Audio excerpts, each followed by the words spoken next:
Hello there, dreamers of Hogwarts. Tonight, we journey beyond the ticking clocks of the Muggle world into a realm of magic, mystery, and memories hidden in candlelit corridors. I'll be your guide through the enchanted halls of Hogwarts, where portraits whisper secrets, staircases shift with purpose, and even silence holds a bit of spellwork. So, tuck in, dim the lights, and let the soft swish of robes and the hum of spells lull you into rest. Don't forget to like, subscribe, and explore our full Harry Potter playlist for more sleepy tales from the wizarding world. And if there's a magical moment you'd love to hear next, drop it in the comments. Now, close your eyes, breathe deep, and drift into the world of Harry Potter, where dreams swirl like smoke from a wand.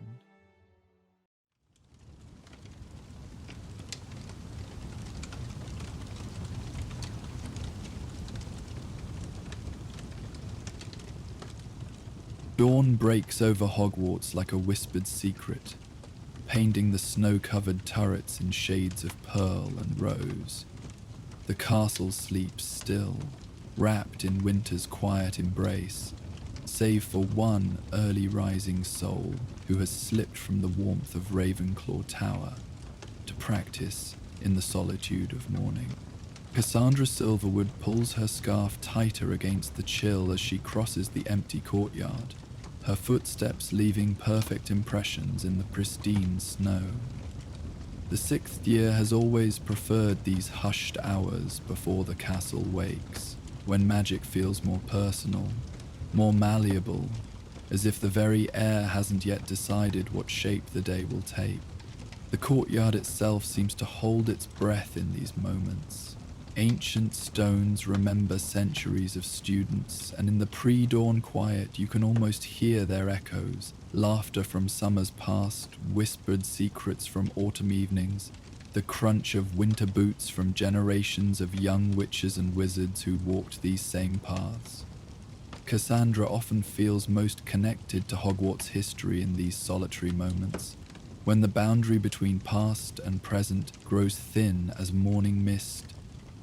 She chooses her usual spot near the ancient stone steps that lead down to the lower courtyard, their weathered surfaces bearing centuries of students' passage. These aren't just any steps.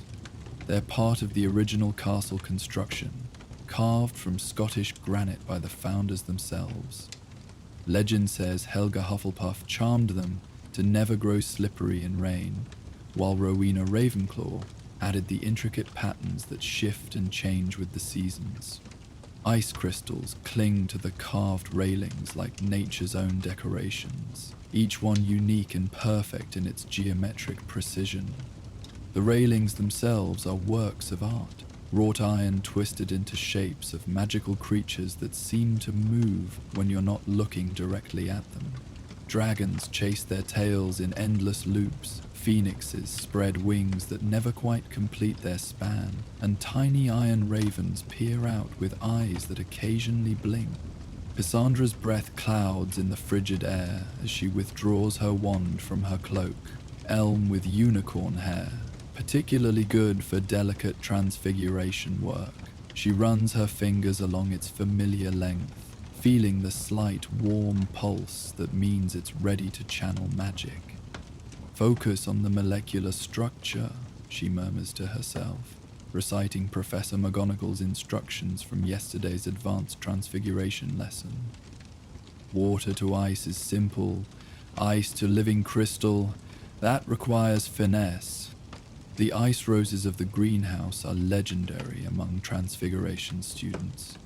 Created by a master wizard 2 centuries ago, they bloom only in winter, their crystalline petals ringing like bells in the slightest breeze. To recreate one is considered a mark of exceptional skill, the kind of achievement that gets noted in recommendation letters and newt examinations. Cassandra has been practicing for weeks. She's read every text on crystalline transformation, studied the mathematical patterns of ice formation, even spent hours in the greenhouse observing the real roses. She knows the theory backwards, how to layer the enchantments, how to weave in the animation charms that make the petals seem alive, how to capture light within ice so it glows from within. Her first attempt this morning produces only a lumpy approximation that crumbles at her touch. The second manages petals but no stem. 5 perfect ice petals lying separate in her palm like frozen tears. She studies them carefully, noting where her visualization failed. The connection points, that's where the magic stuttered. She needs to see the rose as a whole, not as assembled parts. Cassandra adjusts her stance, feeling the stone beneath her boots, grounding herself in the castle's ancient magic. Hogwarts has a way of lending its strength to students who ask respectfully, and she's learned to draw on that deep well of power that runs beneath the foundations, like an underground river. She closes her eyes, building the image in her mind with painstaking detail. The rose forms in her imagination, stem first, thorns that could never actually prick, leaves with veins of silver frost. Then the bud, tightly furled, ready to bloom at the touch of magic. She can see it so clearly she could reach out and pluck it from the air. The third attempt begins promisingly. Magic flows from her wand in a steady stream, visible in the cold air as faint silver mist. She watches the snow in her palm begin to shift, to structure itself according to her will. The stem forms first, exactly as she visualized, then the beginning of leaves delicate as lace. The bud starts to shape itself, and she holds her breath, not daring to break concentration. A door bangs open somewhere above, the great oak door that leads from the great hall to the upper courtyard. The sound echoes off stone walls like a thunderclap in the morning silence. Cassandra's concentration shatters. Her wand jerks sideways, the carefully controlled stream of magic suddenly redirected. The magic, already released but now misdirected, seeks the nearest compatible target. Transfiguration energy is particular. It needs something to transform. The broad stone steps beside her, covered in a thin layer of morning frost, call to the wayward spell like iron to a magnet.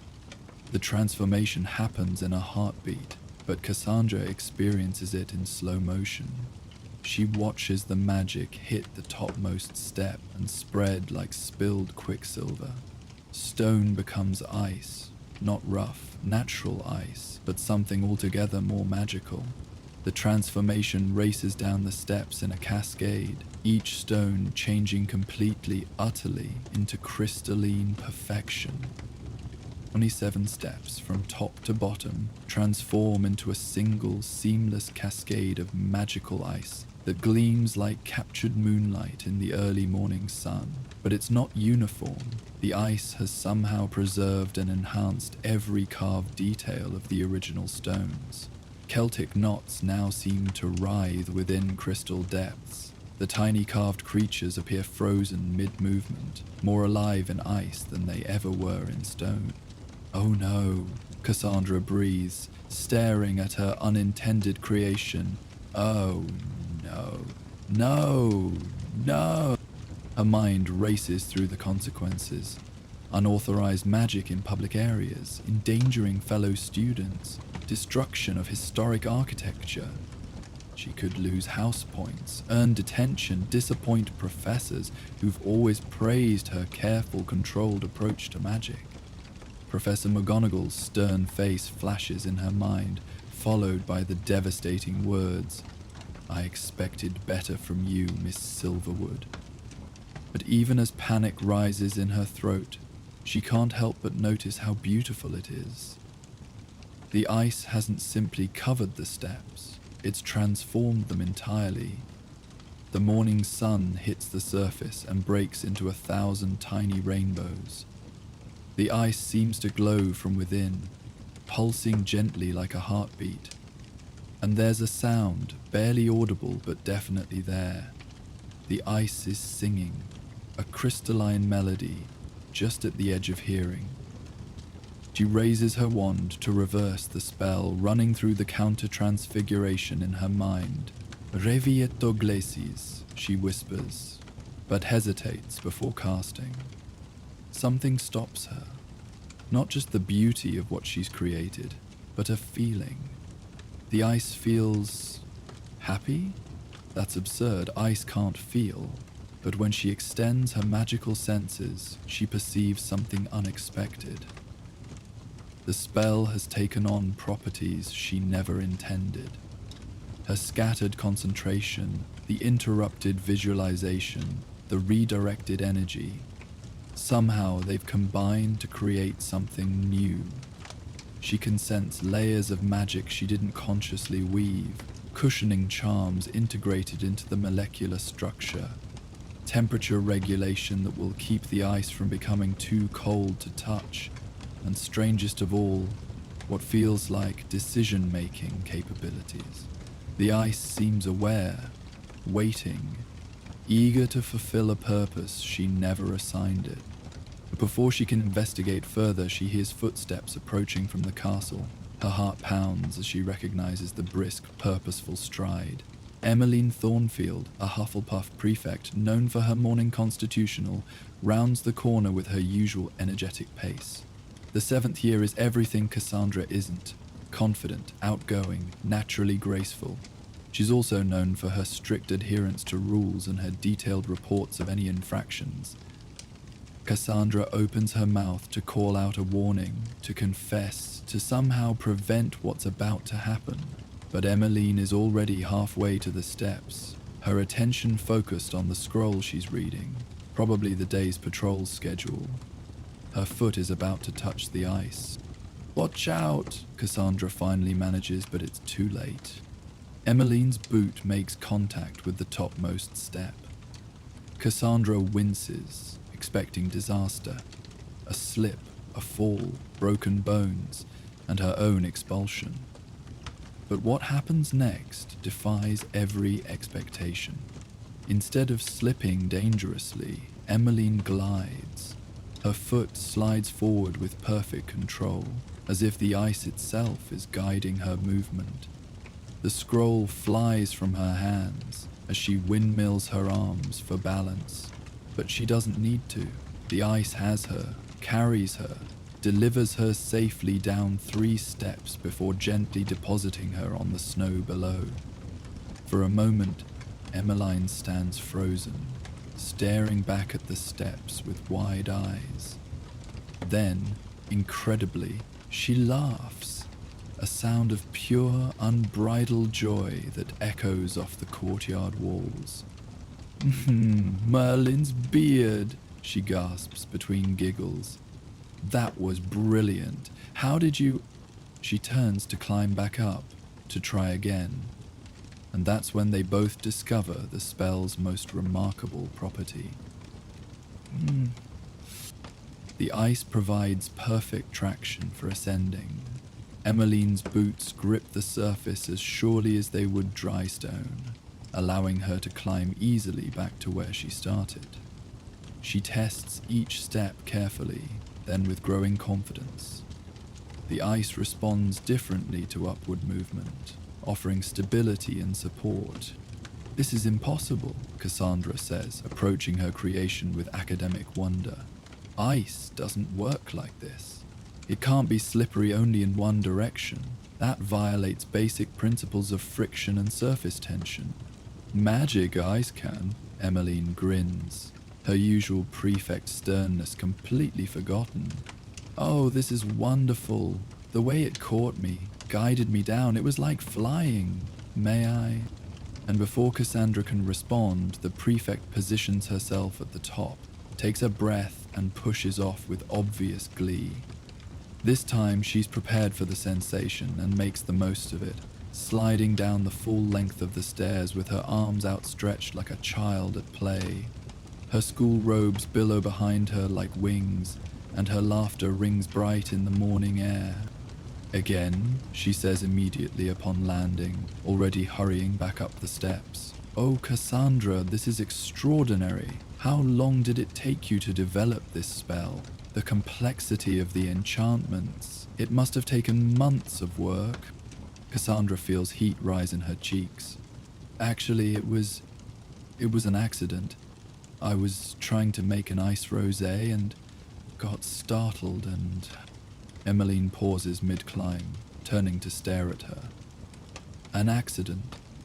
You accidentally created selectively directional ice with integrated safety charms and what feels like empathic responsiveness? Empathic? Cassandra queries, but even as she asks, she knows it's true.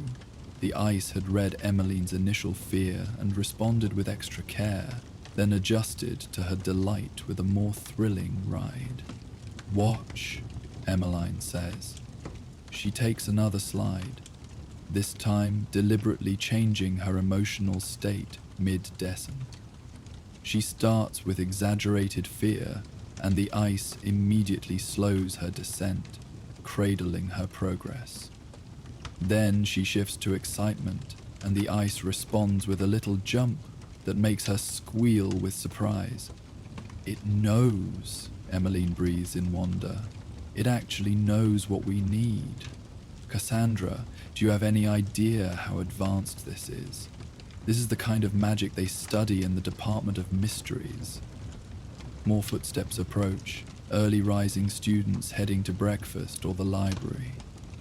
Marcus Chen, a Gryffindor known for his daredevil Quidditch moves, stops dead at the sight of Emmeline sliding past, with a whoosh of robes. What in Godric's name, he breathes. Then a grin splits his face. Is that ice? Wicked! Can I try? He doesn't wait for permission, taking a running leap onto the top step. Cassandra's heart stops. Surely the ice can't handle that kind of reckless approach. But once again, her creation surprises her. The ice catches Marcus perfectly, channeling his momentum into a controlled but thrilling descent. He hollers with joy the entire way down, pumping his fist in triumph at the bottom. Better than a broom, he declares. Emmeline, you've got to try it with a running start.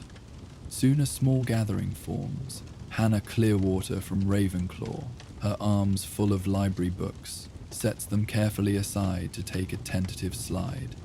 The ice seems to sense her scholarly caution and provides a gentle, dignified descent that leaves her smiling softly.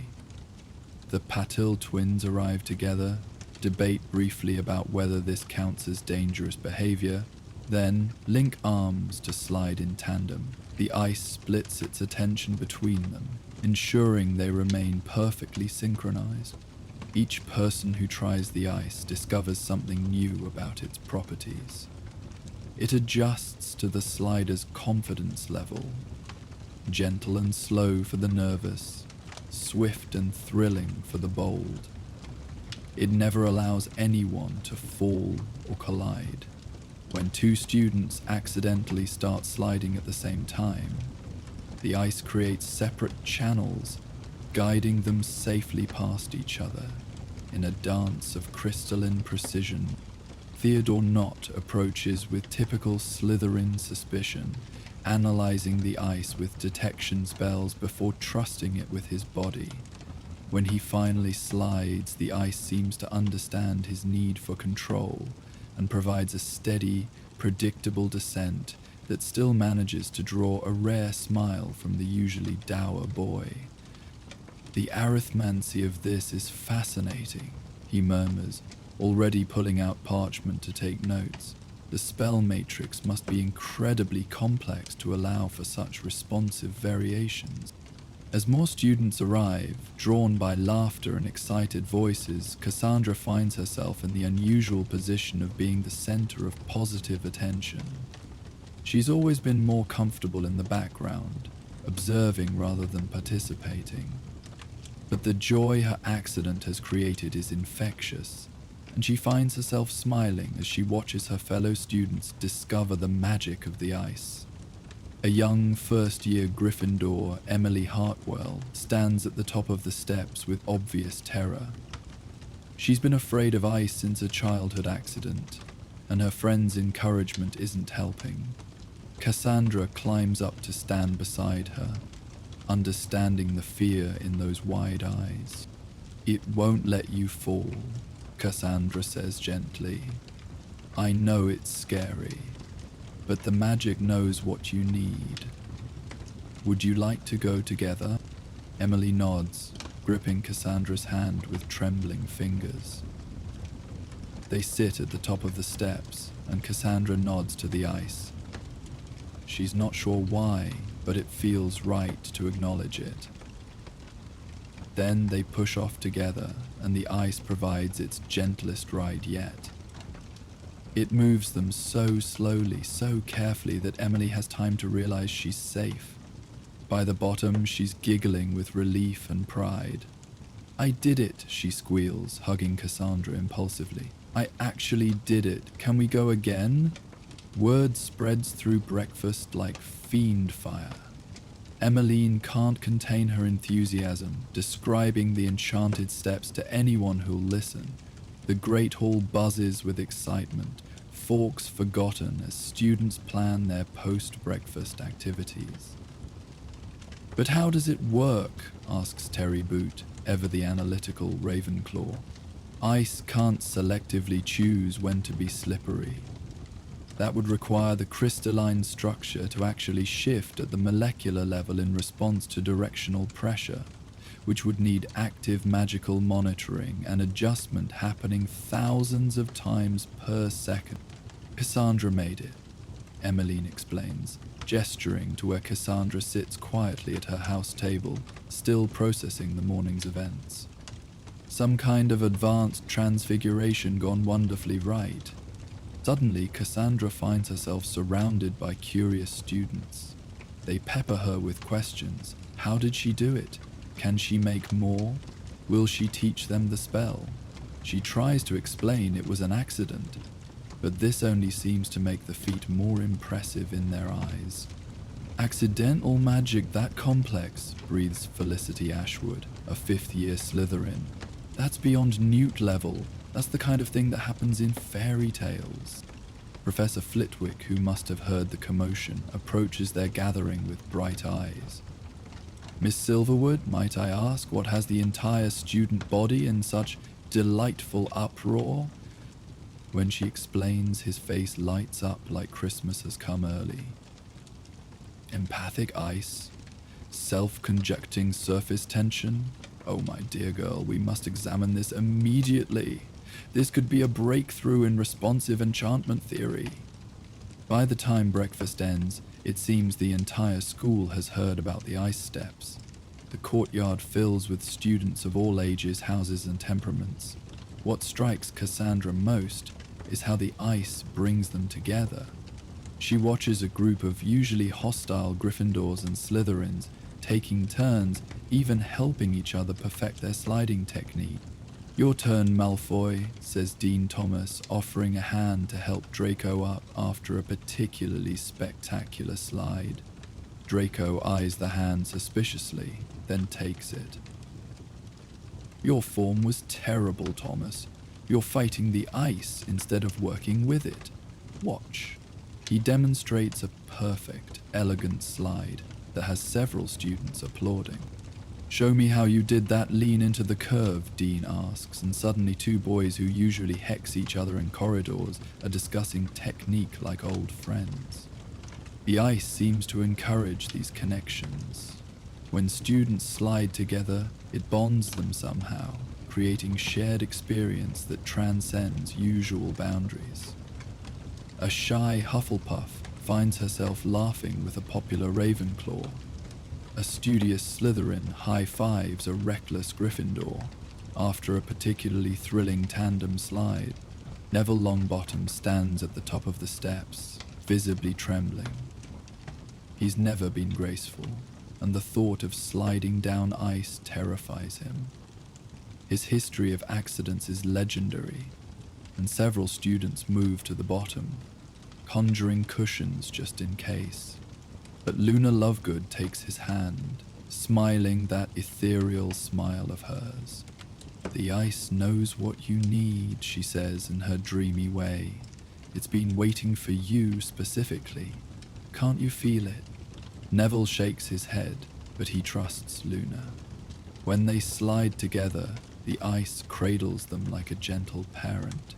It moves so slowly, so carefully, that Neville has time to realize he's not falling, not flailing, but actually gliding with something approaching grace. By the time they reach the bottom, his fear has transformed into wonder.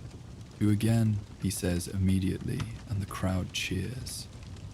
His second solo slide is still slow but confident, and the ice rewards his bravery with a little flourish at the end that makes him laugh out loud.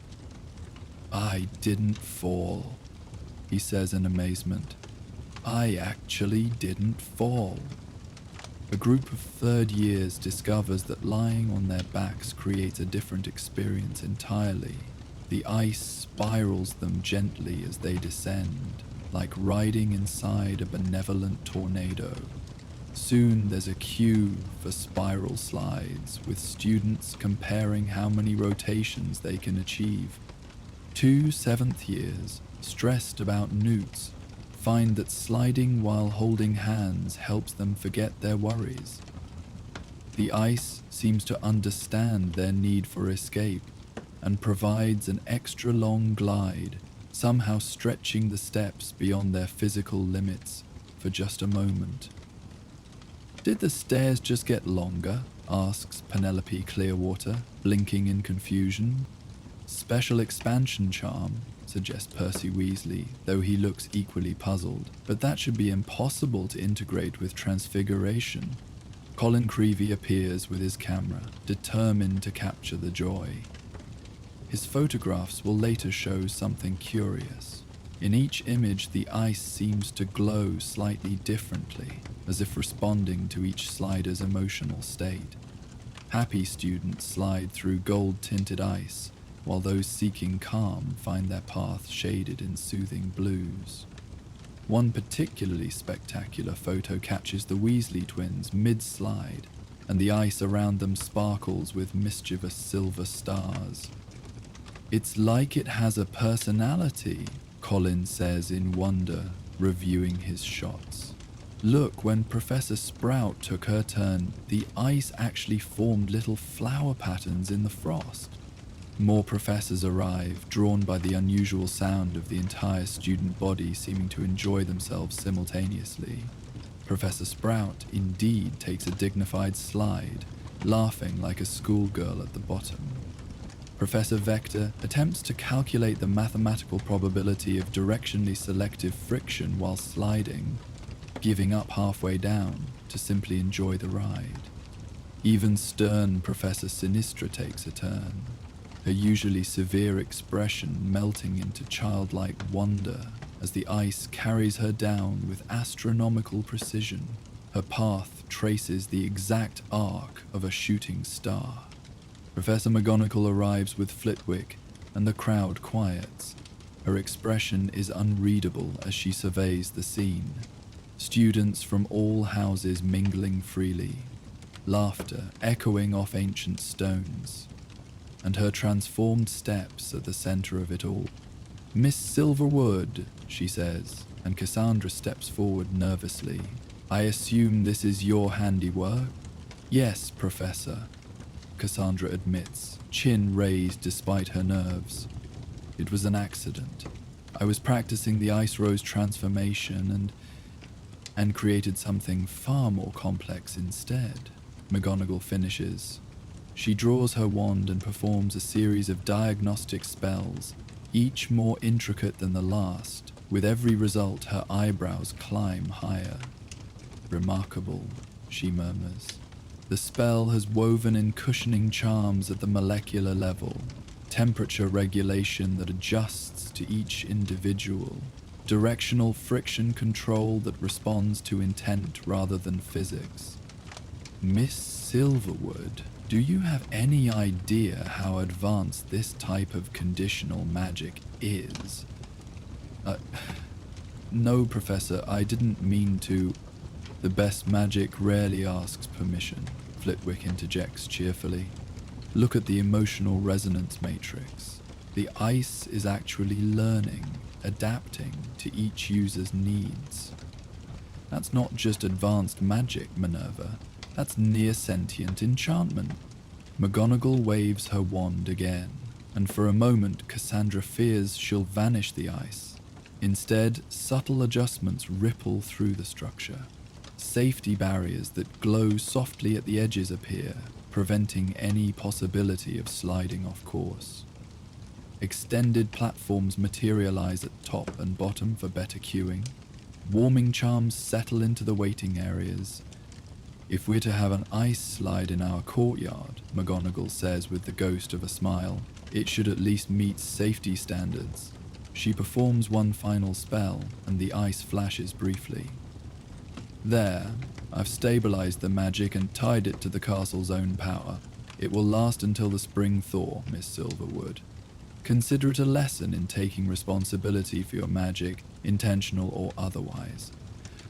As the professors examine the ice more closely, discussing theory and application in increasingly excited tones, the crowd erupts in celebration. Cassandra finds herself lifted onto the shoulders of Marcus Chen and Oliver Wood, carried to the top of the steps like a conquering hero. 3 cheers for Cassandra, someone shouts, and the courtyard rings with hip hip hooray. She's never been comfortable with attention, but the genuine joy and gratitude in her fellow students' faces makes her eyes prickle with unexpected tears. She's given them something precious. Not just entertainment, but connection, joy, a reason to come together. Throughout the morning, the ice steps become the center of Hogwarts life. Different groups develop different traditions. The Quidditch teams discover that sliding in formation helps with coordination and trust. Marcus leads the Gryffindor team through complex patterns that mirror their flying formations, while the Ravenclaws work out how to slide in a perfect spiral that would make their seeker proud. A group of artistic students starts using colored smoke spells while sliding, creating temporary aurora-like displays that photograph beautifully. Soon there's a competition for the most beautiful magical trace, with students combining different spells to leave trails of stars, flowers, and abstract patterns in their wake. The Hogwarts ghosts gather to watch, and nearly headless Nick can't resist trying a slide himself. His translucent form creates interesting effects in the ice. It seems to glow more brightly where he passes, leaving a faint silver trail that sparkles for minutes afterward. I haven't felt joy like this since my living days, he exclaims, taking another turn. The ice remembers happiness, doesn't it? It's storing all this joy. Even the Bloody Baron is spotted taking a midnight slide when he thinks no one is watching, his usual grim demeanor cracking into what might be a smile. Peeves naturally tries to cause chaos. He attempts to oil the surface, but the oil transforms into harmless flower petals. He tries to scatter marbles, but they sink into the ice and become decorative stars that make it even more beautiful. He attempts to block the path with invisible barriers, but the ice simply absorbs them and creates interesting jump points that thrill the more adventurous sliders. "Stupid, helpful ice," he shrieks, but even he seems secretly delighted by the challenge. Eventually, he gives up on mischief and contents himself with sliding while juggling water balloons, creating rainbow arcs that everyone applauds. By lunch, the house elves have set up hot chocolate stations at both ends of the slide, complete with floating marshmallows shaped like tiny sliding figures. Dobby personally thanks Cassandra for creating the most wonderful happiness for all the students, his tennis ball eyes shining with tears of joy. "Miss has given Hogwarts a gift," he squeaks. "The castle itself is humming with happiness. Dobby can feel it in the stones." And perhaps he's right. The very atmosphere of Hogwarts seems lighter, brighter. Portraits throughout the castle report that they can feel the joy radiating from the courtyard. Several magical creatures from the Forbidden Forest edge closer than usual, drawn by the positive energy. As afternoon arrives, new discoveries continue. A musically inclined Hufflepuff realizes the ice chimes different notes depending on the slider's speed and position. Soon a group of students works out how to slide Hedwig's theme in harmony, their coordinated descents creating a crystalline melody that echoes beautifully off the courtyard walls. "It's like the ice wants to make music," says the student, eyes shining. "I think it's been waiting for us to figure this out." A Ravenclaw study group discovers that sliding helps with memory retention. They quiz each other on history of magic dates at the top of the steps, slide down, and find they can recall the information perfectly at the bottom. The physical movement, combined with joy, creates neural pathways that enhance memory, explains Penelope Clearwater excitedly. "This could revolutionize how we study."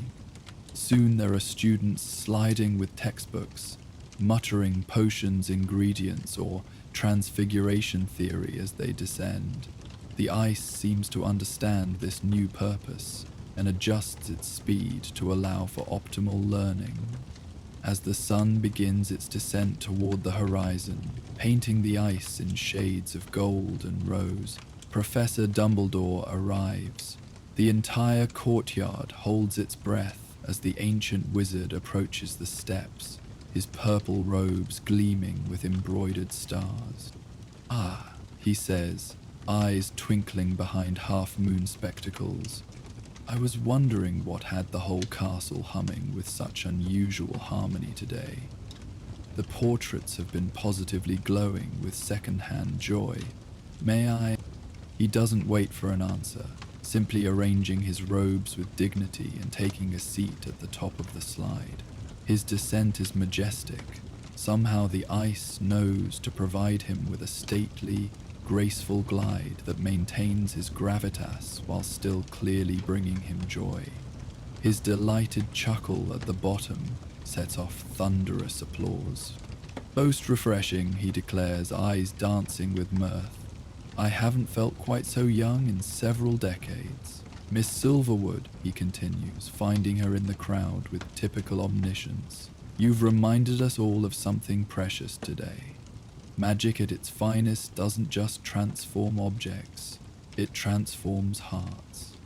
Your accident has created more unity in this courtyard than a dozen carefully planned events." He pauses, studying the ice with those penetrating blue eyes.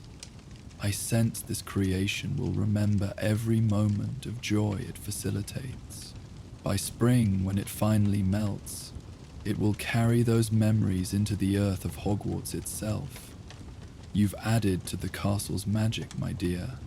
That's no small feat."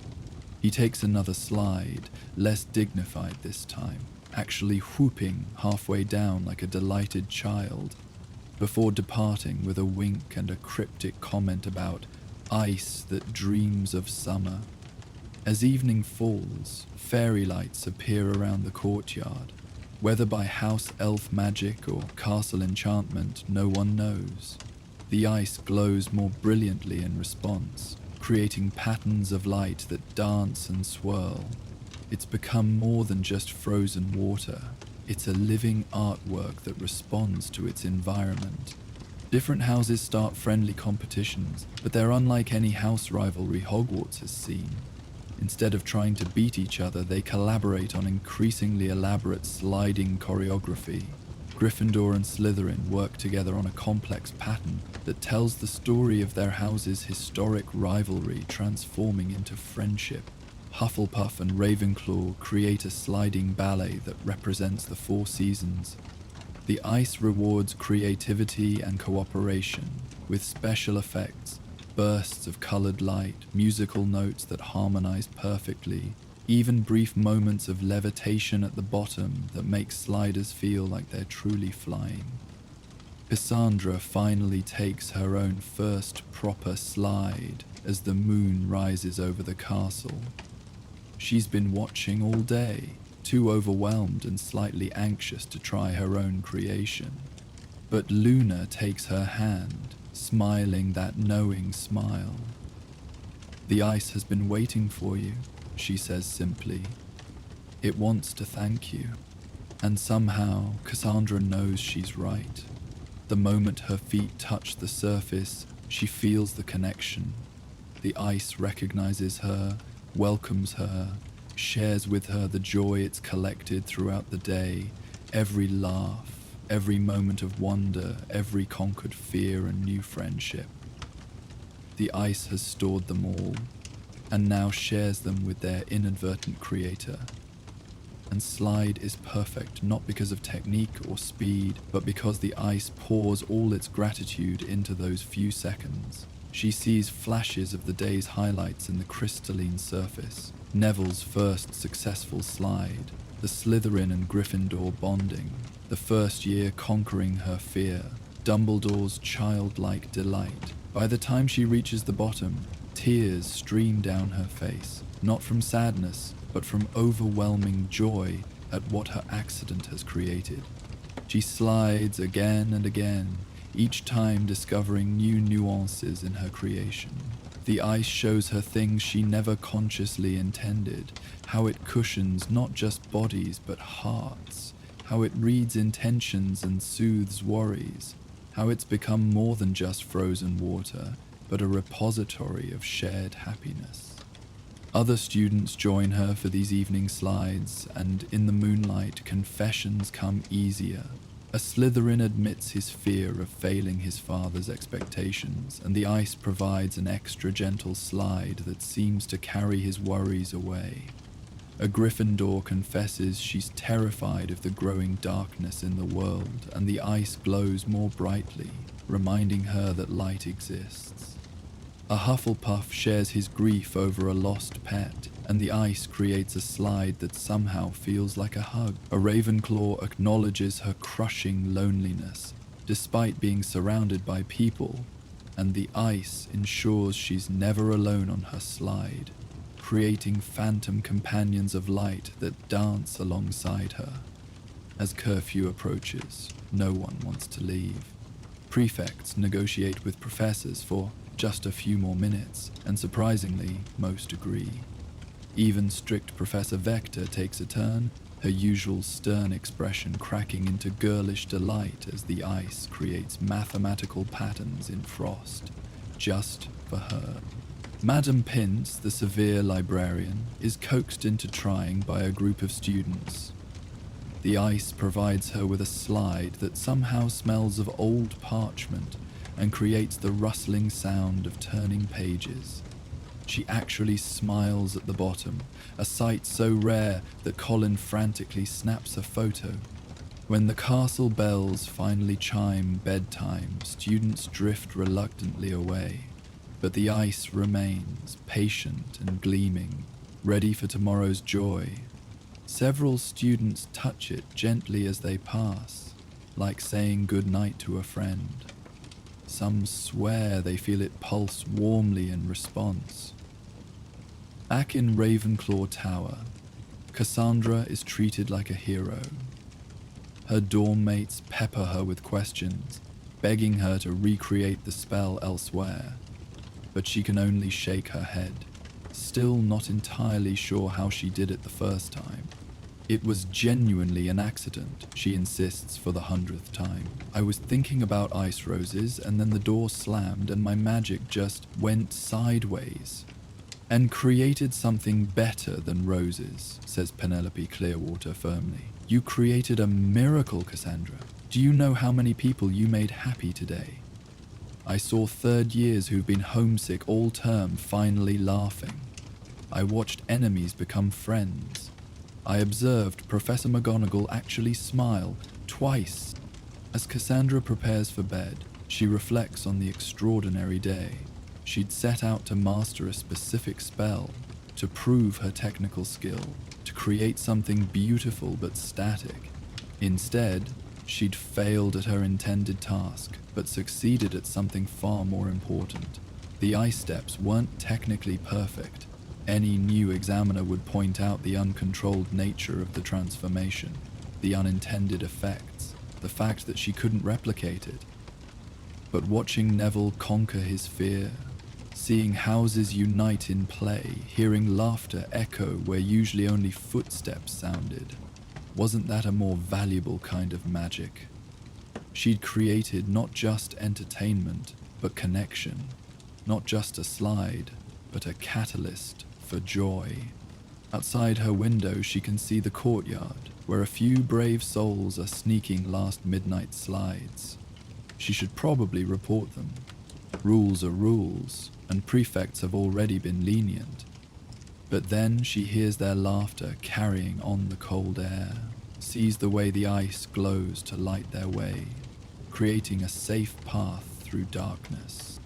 She thinks about what Dumbledore said, how the ice will remember, how it will carry its collected joy into the very stones of Hogwarts when it finally melted. She's added to the castle's magic, made it a happier place. That's worth more than any perfectly executed ice rose. As sleep claims her, Cassandra dreams of ice that sings and students who fly, of magic that goes sideways and creates wonder, of a whole school learning to play again because of one misdirected spell. In her dreams, the ice speaks to her in a voice made of crystallized laughter, thanking her for bringing it into existence, for allowing it to serve such a beautiful purpose. Tomorrow there will be more slides, more laughter, more moments of unexpected connection. The ice will last until spring, McGonagall said. Months of joy ahead, months of watching her accident bring happiness to hundreds. Months of the ice learning, growing, becoming more itself with every use. She'd failed to create an ice rose today.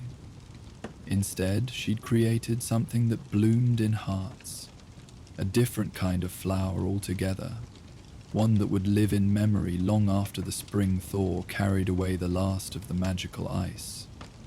And perhaps, as Dumbledore suggested, something of its joy would remain in the castle stones, making Hogwarts itself a little more magical, a little more likely to foster unexpected happiness.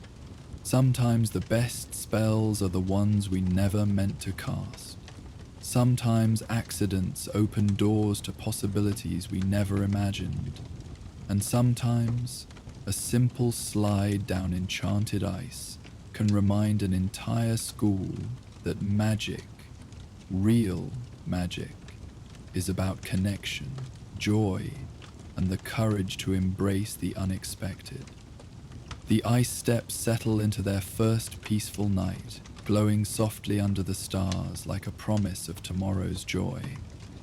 Throughout the castle, students dream of flying without wings, of laughter without reason, of a gift freely given by accident and joyfully received by all. And in the courtyard, the ice waits patiently, storing moonlight and starshine, ready to transform them into tomorrow's wonders. Some say that if you visit Hogwarts in summer, long after the ice has melted, you can still feel joy radiating from those ancient steps. They're warmer than the surrounding stones, and sometimes on very quiet mornings you can hear the faint echo of laughter, preserved forever in the castle's memory. But that's a story for another time. Tonight, the ice gleams with promise, and throughout Hogwarts, hearts are lighter for its presence. As the enchanted ice settles into its first peaceful night, and dreams of tomorrow's sliders dance through sleeping minds, another kind of warmth stirs in the castle's heart. Deep within Gryffindor Tower, an ancient fireplace charm awakens, ready to offer its own special brand of comfort. Join us next time for the Cocoa Charm in the Common Room. Late evening settles over Gryffindor Tower like a comfortable blanket, wrapping the common room in shadows softened by firelight. Outside, snow taps against diamond-paned windows in an irregular rhythm, as if winter itself is knocking gently, asking to be let in. The ancient glass holds firm against the cold, frost patterns spreading across its surface like delicate lace, each design unique and ephemeral. The Gryffindor common room has witnessed centuries of students, and tonight it holds that accumulated warmth like a treasured secret. The circular space rises through multiple levels, with cozy nooks tucked into every corner. Scarlet tapestries depicting lions in various poses of nobility hang from the walls, their golden threads catching the firelight. The furniture, mismatched and worn smooth by generations of use, creates an atmosphere of lived-in comfort that no amount of pristine newness could replicate. Inside, warmth radiates from the massive fireplace that has served as the heart of Gryffindor Tower since the castle's founding. The hearth itself is carved from a single piece of Scottish granite, with lions that seem to shift and stretch in the dancing light. The flames tonight burn with unusual vigor, casting moving shadows that make the portrait seem more alive than usual. Godric's Gryffindor himself, resplendent in his golden frame above the mantel, appears to be smiling more broadly than usual, though perhaps it's just a trick of the light. The fire crackles with a rhythm that old-timers say matches a heartbeat, the heartbeat of Gryffindor Tower itself, some claim. Logs of enchanted oak burn slowly, releasing occasional showers of golden sparks that rise up the chimney like tiny phoenixes. The scent of wood smoke mingles with decades of other aromas absorbed by the ancient stones. Leather from countless books, ink from midnight essays, wool from winter cloaks, and something indefinable that might be courage itself. The common room is fuller than typical for a Thursday night in February. OYLOSs and NNELOSs loom on the horizon like distant storm clouds, and students have claimed every available surface for studying. The usual house tables are covered with spreading networks of parchment, books creating small fortresses around stressed students. Some have relocated to the floor, creating nests of cushions and study materials. Others perch on windowsills, using the cold glass to keep themselves alert. Textbooks lie open everywhere. Advanced transfiguration theory, numerical divination and its practical applications, defensive magical theory, beyond the basics.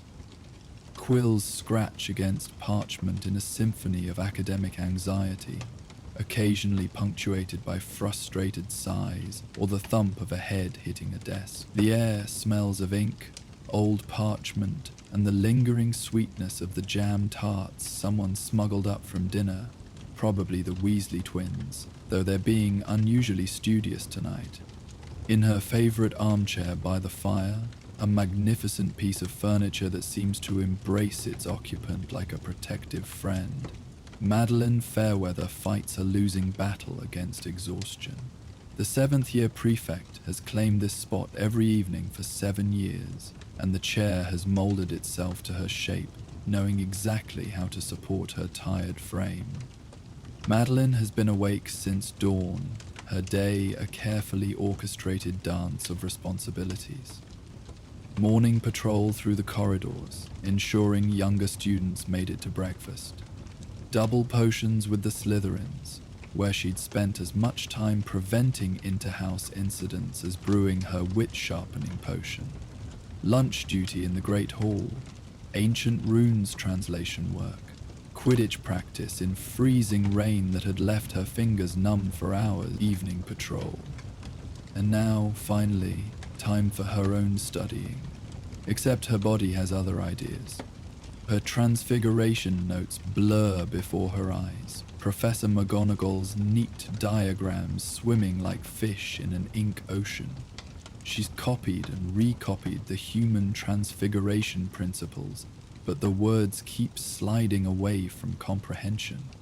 Something about cellular reconstruction and magical DNA markers and the ethical implications of partial transformation. It might as well be written in Mermish for all the sense it makes to her exhausted mind. Around her, her study group works with similar determination. Robert Chen, her fellow prefect, highlights passages in his defense textbook with grim efficiency. Charlotte Brown mutters arithmancy equations under her breath, her fingers tracing invisible calculations in the air. James Macmillan has surrounded himself with potions ingredients, trying to memorize their properties through sheer repetition. They're all pushing too hard, Madeline knows. But with NESs approaching and futures hanging in the balance, what choice do they have? The Auror Academy wants top marks in everything. St. Mungo's healer program accepts only the best. The Ministry's accelerated program has impossibly high standards. Every point matters, every essay counts, every moment of study could make the difference between achieving dreams or watching them slip away. Madeline stifles a yawn, then another, each one deeper than the last. Her jaw aches with the effort of suppressing them. She blinks hard, trying to force her eyes to focus, but the warmth of the fire and the comfortable embrace of her chair conspire against her. Maybe we should call it a night, suggests Robert, noting the way Madeline's quill droops in her hand. He's been watching her with growing concern. They've been partners in prefect duties long enough for him to recognize when she's pushing past her limits. No! Madeline protests, sitting up straighter and accidentally knocking over her ink bottle. As she scrambles to clean it up, her words tumble out in exhausted justification. We've got to finish the human transfiguration chapter. McGonagall said it would definitely be on the exam, and I still don't understand the cellular reconstruction theory. And then there's the charms essay on protective enchantments, and I haven't even started the star chart for astronomy, But her body betrays her resolution. Another yawn escapes, so wide it makes her jaw crack audibly. Without conscious thought, she stretches, arms reaching toward the vaulted ceiling, back arching like a cat finding a sunny spot. Her muscles protest the movement after hours of hunched studying, and she rolls her shoulders, trying to ease the tension that's taken up permanent residence there. It's such a simple gesture, natural as breathing, but tonight it triggers something extraordinary. The fireplace flares suddenly, flames leaping higher in a burst of golden light that draws every eye in the common room. The fire crackles with new intensity, sparks swirling up the chimney in a spiral pattern that seems almost deliberate. The portraits on the walls lean forward in their frames, sensing something significant about to happen. Then, with a soft pop like a soap bubble bursting in slow motion, a mug materializes in the air before Madeline. It doesn't simply appear, it forms from golden motes of light that swirl together, solidifying into ceramic reality. The mug hovers there, patient as a well-trained owl, steam rising from its contents in lazy spirals. It rotates slowly, as if presenting itself for inspection. The mug itself is a work of art, deep red ceramic that seems to glow from within, warm to look at even before touching. A golden lion prowls around its circumference, actually moving in a continuous patrol of the rim. Its mane ripples in an unfelt breeze, and occasionally it pauses to roar silently before resuming its march. The handle is perfectly sized for Madeline's hand, though she hasn't touched it yet. What in Merlin's name? Madeline breathes, staring at the floating mug with a mixture of wonder and wariness. The entire common room has gone silent, watching this unprecedented event. Even the scratching of quills has stopped. The mug continues its patient hover, steam curling invitingly, and the scent that reaches Madeline's nose is enough to make her stomach clench with sudden longing. Chocolate. But not just any chocolate. This is something richer, deeper. There are notes of cinnamon and nutmeg, a hint of vanilla and something else. Something that reminds her powerfully of her grandmother's kitchen on Christmas morning. Cautiously, as if approaching a skittish hippogriff, she reaches out. The mug drifts into her hands with perfect timing, as if it knows exactly how she likes to hold her drinks. Fingers wrapped around the body for warmth, thumb hooked through the handle for stability. The warmth hits her immediately, not just the physical heat, but something deeper. It spreads from her palms up her arms, unknotting muscles she didn't realize were tense. Her shoulders drop from their position near her ears. The headache building behind her eyes begins to ease. The first sip is a revelation. The cocoa is perfect. Not too sweet, not too bitter, with a complexity of flavor that unfolds across her tongue. The cinnamon she smelled is there, but subtle, a warming note rather than an overwhelming presence.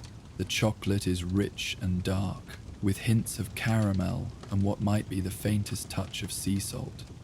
But beyond the physical taste is something more. The cocoa carries comfort in liquid form. It tastes of safety, of being cared for, of permission to rest. Oh, she sighs, a sound of pure contentment that comes from somewhere deep in her chest. Oh, that's lovely. The warmth spreads through her entire body with each sip. Not the artificial energy of pepper-up potion, or the jittery alertness of too much coffee, but a gentle, sustaining warmth that makes her feel supported rather than pushed. Her vision clears, but instead of the harsh clarity of forced wakefulness, it's the soft focus of a mind being allowed to process at its own pace. "Where did that come from?" asks Charlotte Brown, looking up from her arithmancy equations with undisguised envy. "I don't know," Madeline admits, taking another reverent sip. The cocoa seems to adjust its temperature to perfect drinking warmth, never too hot, never cooling. I just yawned and stretched, and it appeared. Charlotte immediately attempts to replicate the gesture, yawning so dramatically her jaw pops and stretching with the enthusiasm of a stage performer. Nothing happens. She tries again, adding a theatrical sigh and even rolling her shoulders. Still nothing. "Maybe it only works for prefects," suggests James Macmillan from his spot on the floor, surrounded by glass vials of potions ingredients he's trying to memorize. Several prefects in the room immediately test this theory, yawning and stretching with varying degrees of authenticity. Percy Weasley, never one to miss an opportunity to exercise prefect privilege, performs what can only be described as an interpretive dance of exhaustion. The fireplace remains unmoved. "No," Madeline says slowly, her tired mind working through the puzzle. The cocoa seems to be sharpening her thoughts without forcing them, like cleaning fog from a window. "No, I don't think that's it. I wasn't trying to summon anything. I wasn't thinking about cocoa or comfort or... I was just tired. Really, genuinely tired. And I needed..." She looks down at the mug, where the golden lion has paused its patrol to sit and regard her with approval. Understanding dawns like sunrise. I needed to stop. I needed comfort. I needed someone to take care of me for just a moment. As if responding to her realization, the fire pulses gently. Golden sparks rise from the logs in a shower of light, but they don't burn or sting as they drift through the room. Instead, they leave trails of warmth and the faint scent of chocolate in their wake, like blessing the space with comfort. The sparks swirl through the air with purposeful patterns, brushing past stressed students like gentle fingers. Where they touch, shoulders relax slightly, furrowed brows smooth just a bit. The very air seems to soften, becoming easier to breathe. So autonomy takes earthly things under green. Across the room, Eliza Thornton has been staring at the same charms essay paragraph for 20 minutes. The words about protective enchantments swim before her eyes, refusing to arrange themselves into sense. She's beyond tired. She's reached that state of exhaustion where the world feels slightly unreal, where sounds seem to come from very far away and thoughts move like thick honey. Her grandmother is ill, letters from home growing increasingly worrying. Her mother writes in carefully cheerful tones that fool no one, and between the lines Eliza reads the truth. Things are getting worse. She should be there, not here, studying spells that seem pointless in the face of real-world pain. But her grandmother insisted she stay at school, insisted she not let a bit of flu interrupt her education. It's not fluin', they both know it. Without conscious thought, Eliza yawns, a deep, genuine expression of her bone-deep weariness. It's not just physical exhaustion, but emotional depletion, the tiredness that comes from carrying worry like a stone in your chest. Her shoulders roll as she stretches, trying to release tension that goes deeper than muscle. Another soft pop, gentler than the first, like a whispered promise. A mug appears before her, materializing from rose gold light that sparkles as it solidifies. This one is different from Madeline's, a gentle cream color with small purple flowers that bloom and fade around its surface in an endless cycle of growth and rest. The flowers are lavender, she realizes with a catch in her throat, her grandmother's favorite. The steam rises in delicate spirals that form shapes as they ascend, butterflies that flutter for a moment before dissolving, stars that twinkle briefly before fading. When Eliza reaches for it with trembling hands, the mug meets her halfway, settling into her grasp like it belongs there. The first sip brings tears to her eyes. The cocoa tastes of vanilla and lavender, sweet but not cloying, with honey swirled through it like liquid gold. The marshmallows, and she didn't even see them appear, melt into shapes of tiny stars on her tongue. But more than the flavor is what it carries. Comfort that goes beyond the physical. A sense of being held, of not being alone in her worry. He knows, she whispers, tears sliding down her cheeks even as she takes another sip. Lavender was their flower, hers and her grandmother's. They would make sachets together every summer, hanging them in closets and tucking them under pillows. And stars. Oh, the stars were from bedtime stories shared years ago, when her grandmother would point out constellations and weave tales of their adventures. The cocoa tastes like those memories, like safety and love and the promise that some things endure even when bodies fail. Understanding ripples through the common room like a stone dropped in still water. This isn't random magic or a simple summoning charm.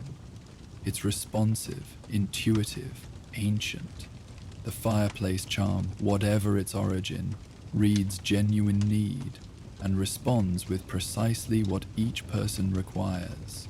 Not what they want, not what they think they need, but what their heart calls for in moments of true exhaustion. Oliver Ashwood, a second year struggling with homesickness that he's too proud to admit to his dorm mates, has been pretending to read the same page of his herbology textbook for an hour. He's memorized every word about the properties of dittany, but the information slides off his mind like water off a leaf. What he really wants is to be home, helping his father with the evening milking, listening to his mother hum while she cooks dinner, playing with his little sister who just learned to walk and insists on following him everywhere.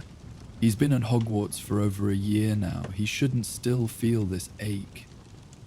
But tonight, with the snow falling like it does over their farm, and his dorm mates all talking about their own families, the homesickness has risen up to choke him. His yawn comes naturally, accompanied by a full-body stretch that speaks of emotional as much as physical tiredness. The pop that announces his mug is soft, almost apologetic. The mug that appears shows moving pictures around its circumference, rolling hills that look remarkably like the view from his bedroom window, cows that amble slowly across ceramic fields, a farmhouse with smoke rising from its chimney. When he picks it up with shaking hands, the cocoa within tastes of the butterscotch his mother makes, with a hint of the wild mint that grows along their garden path. There is even the faintest note of hay and sunshine, impossible flavors that nonetheless sing of home on his tongue. "Oh," he breathes, clutching the mug like a lifeline. The warmth spreads through him, easing the hollow ache in his chest. He's still far from home, but somehow the distance doesn't seem quite so vast. Sarah Chen, a fifth-year drowning in OOWL pressure, has been wound so tight for weeks that her friends joke she might snap like an over-tensed guitar string. Her parents expect excellence, not hope for it, not encourage it, but expect it as a given. Every grade below outstanding is a failure. Every moment not studying is waste. She loves her parents, knows they want the best for her, but their definition of best is slowly crushing her. When exhaustion finally overwhelms her careful control and she yawns desperately, her cocoa arrives in a mug that changes color based on her grip. Held tight with stress, it shows soothing blues and greens like deep ocean water. As her hands gradually relax around its warmth, it blooms with cheerful yellows and soft oranges like sunrise. The cocoa itself has a slight caffeinating charm, but not the harsh jolt of coffee or the aggressive push of pepper up. Instead, it provides gentle, sustainable energy that helps her focus without increasing anxiety. The marshmallows, shaped like tiny books that open and close, carry messages when they melt. You can do this. One step at a time. Breathe. You are enough. She doesn't realize she's crying until a tear drops into her cocoa, where it vanishes with a tiny spark of silver light. Not everyone receives cocoa immediately. Some students attempt to fake tiredness, having witnessed the magic and wanting their own magical comfort. They yawn theatrically, stretching in increasingly ridiculous ways that would do a mime proud. Fred and George Weasley compete to see who can perform the most elaborate fake exhaustion, complete with stage stumbling and dramatic eye rubbing. The charm ignores these performances completely, with what almost seems like patient amusement. The fire continues its steady burn, unmoved by false displays. It responds only to genuine need, genuine exhaustion, genuine calls for comfort that come from the heart rather than the head. This selectiveness leads to interesting discoveries. Hermione Granger, despite being genuinely tired, doesn't receive cocoa for nearly an hour. She's exhausted, yes, but she's also grimly determined to push through, to master every subject through sheer force of will. It's only when she finally admits to herself that she's too tired to absorb any more information, when she allows herself a moment of genuine human limitation, that her mug appears. It comes with a gentle chime like library bells, materializing from silver blue light. The mug is covered with tiny moving books, whose spines display titles of everything she's been studying, but also, and this makes her gasp, Titles of novels she's been wanting to read for pleasure but hasn't allowed herself time for. The cocoa tastes of peppermint and dark chocolate with a subtle charm that helps prevent the eye strain she's been ignoring. But more importantly, it tastes of permission. Permission to be imperfect, to need rest, to be a young woman who requires comfort rather than an unstoppable academic machine.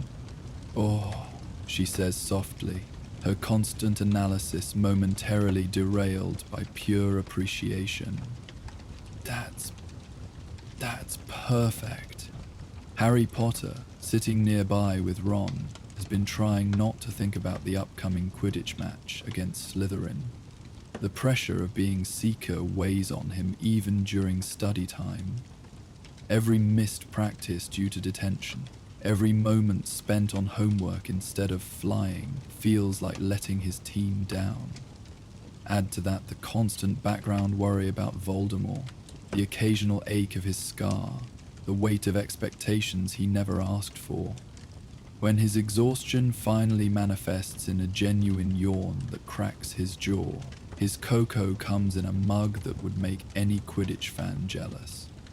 A tiny golden snitch flies around its rim, occasionally pausing to rest, its wings folding with delicate precision.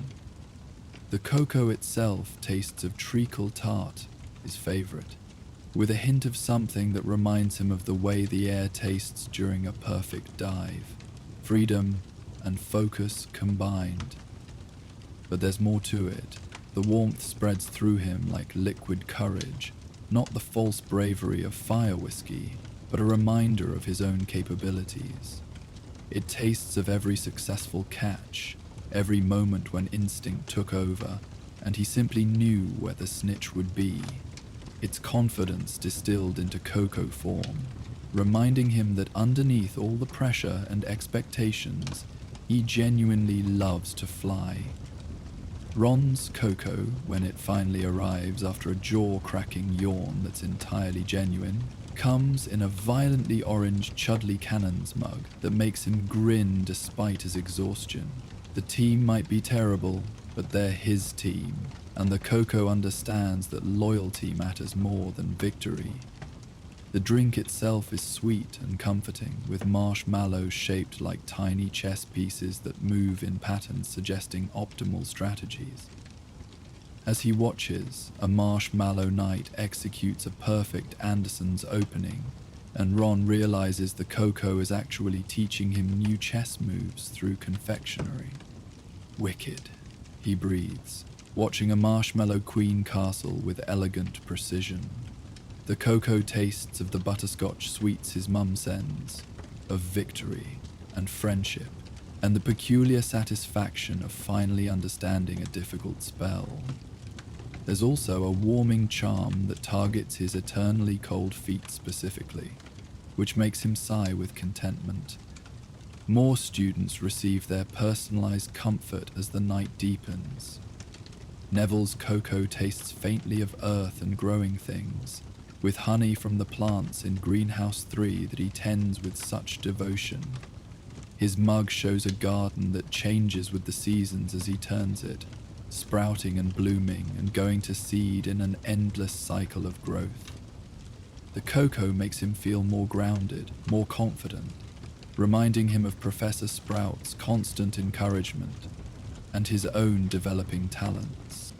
Luna Lovegood, who's been sketching in her corner with dreamy concentration, receives her cocoa without even yawning.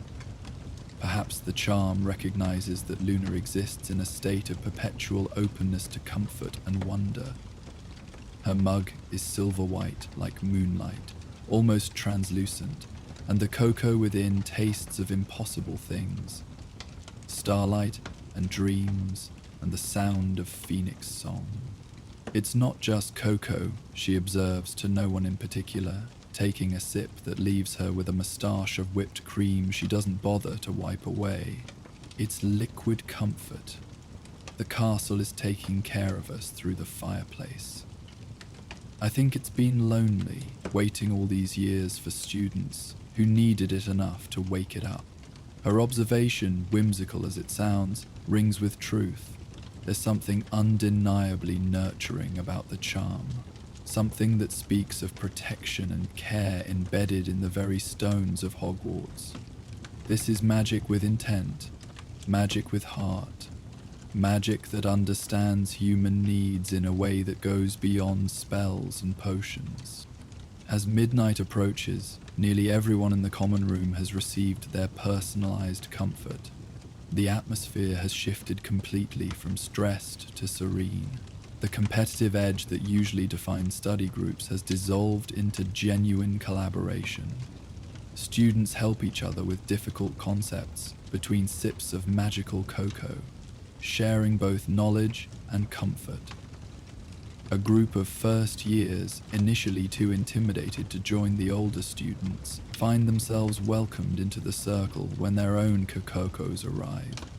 Tiny Emma Watson's mug is almost as big as her head, painted with frolicking puppies that chase each other around the ceramic. Her cocoa tastes of strawberries and cream, with just a hint of the lemon drops her grandfather always carried. The warmth eases the homesickness that's been her constant companion since September. Both Cessa and Will Eloises welcome their grandsons to companions since September.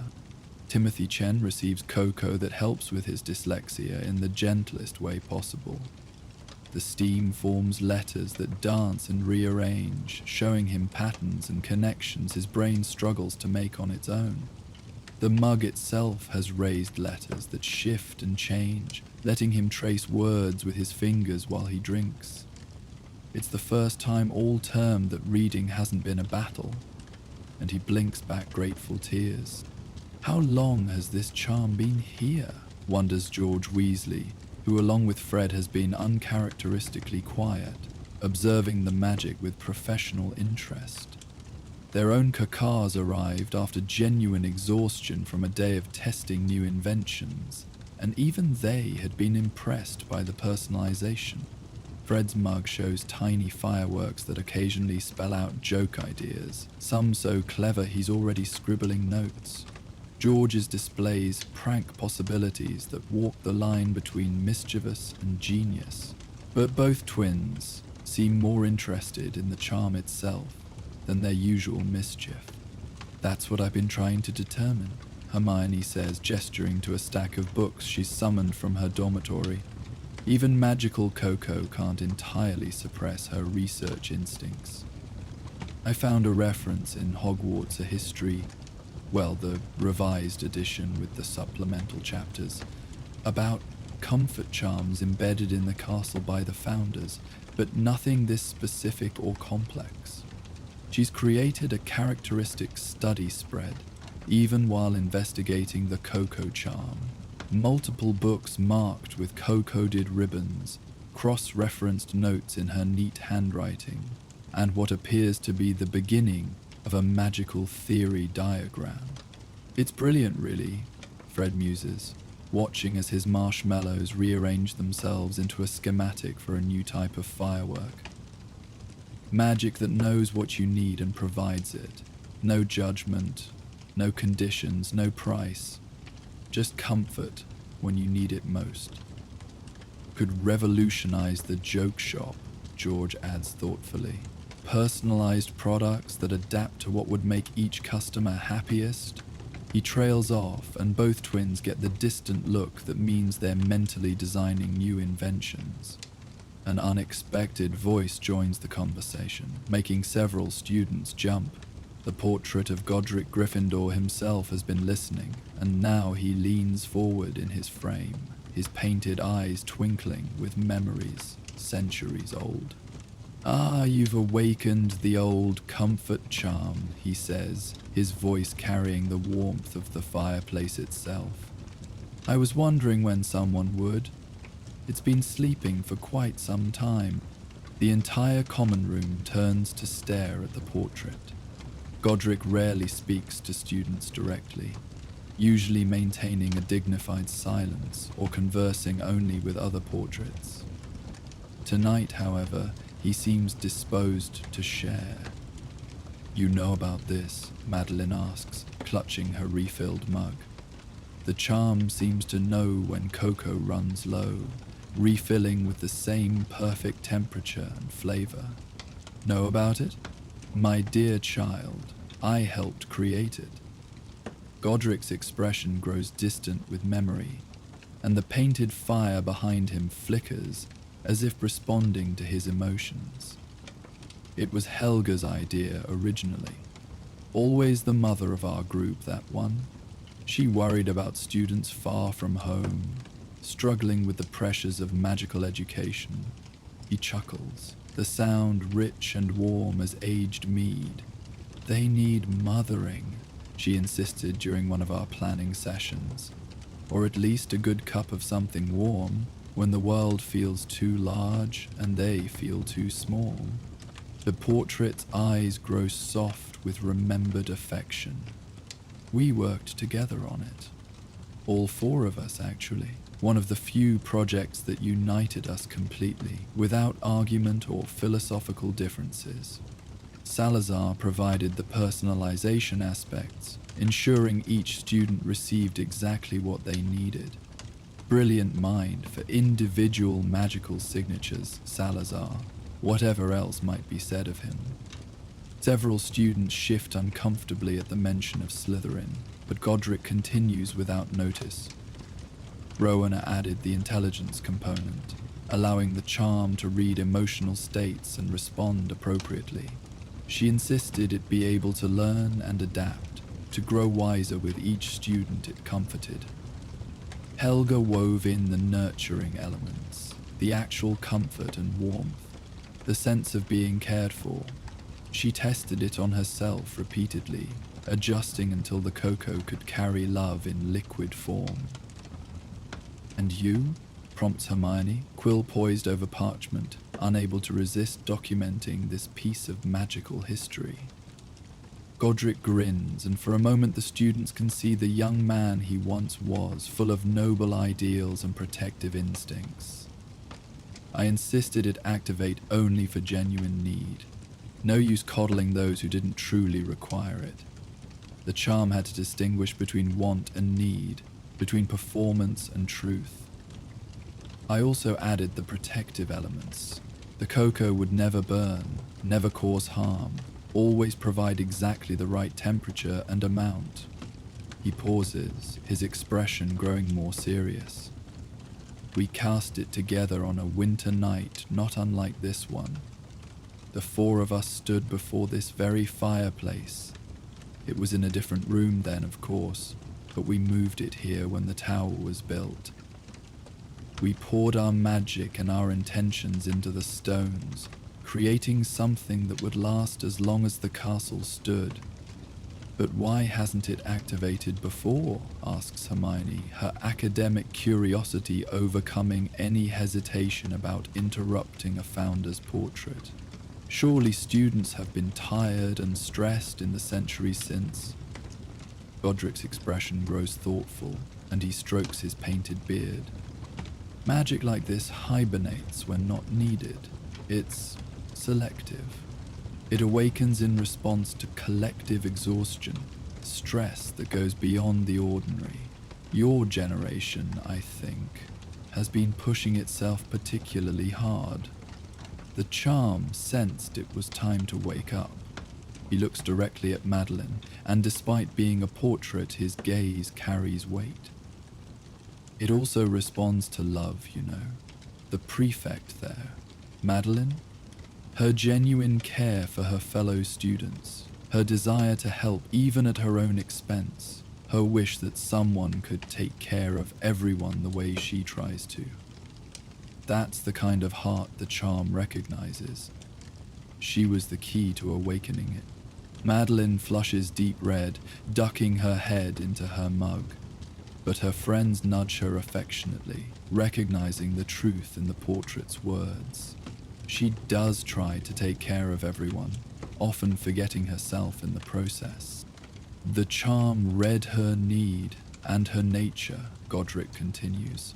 It recognized a caretaker who needed care, and that paradox was enough to wake it from its slumber.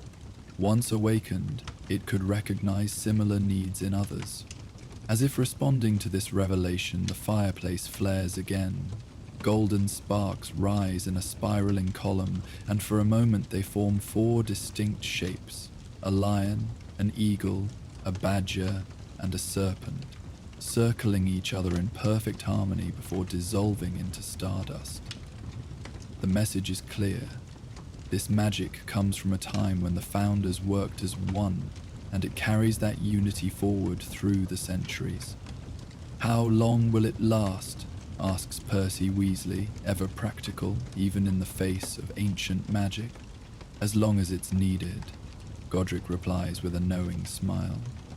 "The charm will remain active through your examination period, perhaps longer if the castle senses continued need.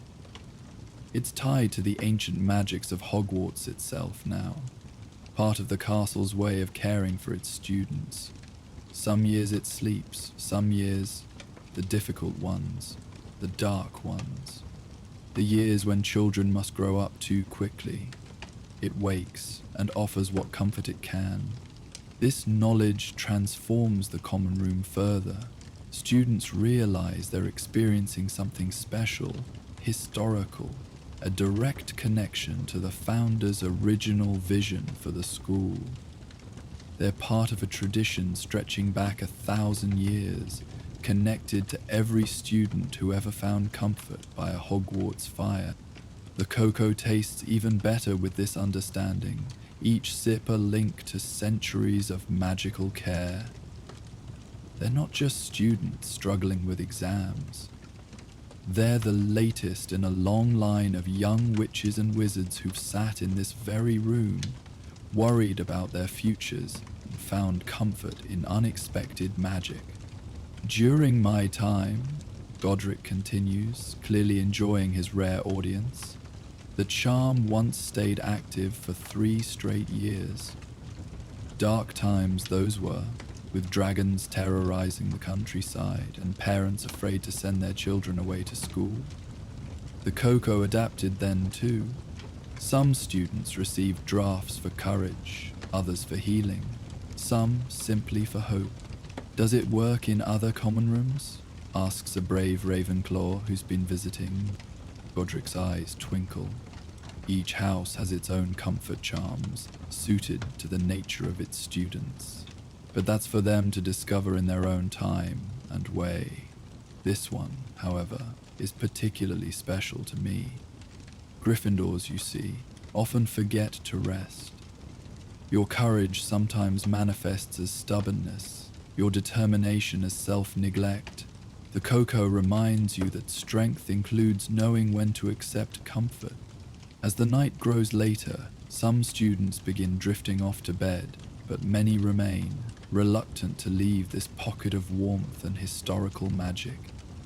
The charm adapts to the late hour. Cocoas become less caffeinated, more soothing. Lavender notes appear in several drinks, and the marshmallows move more slowly, hypnotically, encouraging drowsiness.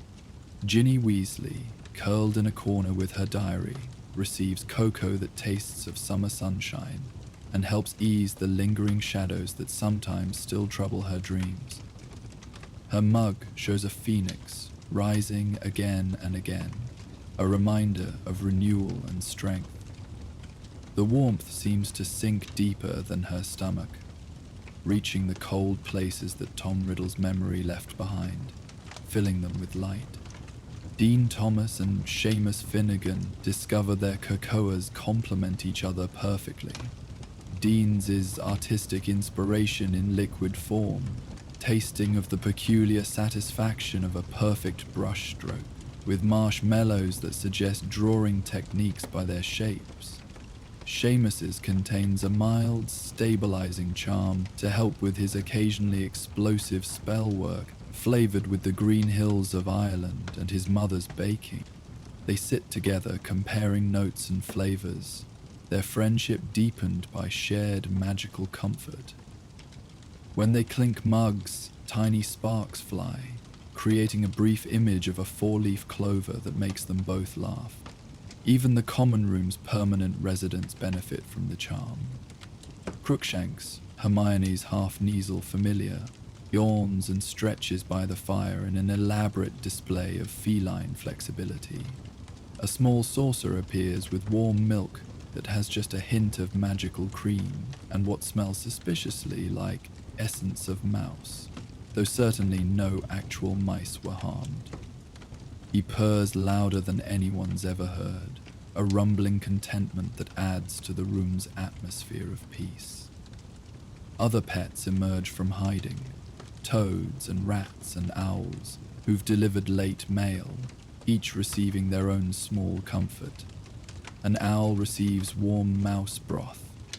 A toad gets fly-flavored water that would disgust humans but makes it croak with joy. It's not just about the cocoa, observes Katie Bell, who's been sitting quietly with her drink. Hers tastes of victory and teamwork, with hints of the Quidditch pitch, cut grass and leather and the metallic tang of the snitch. It's about knowing the castle cares, knowing we're not alone in this. Her words resonate through the room like a struck bell. Several students nod, understanding passing between them. Hogwarts has always been more than just a school.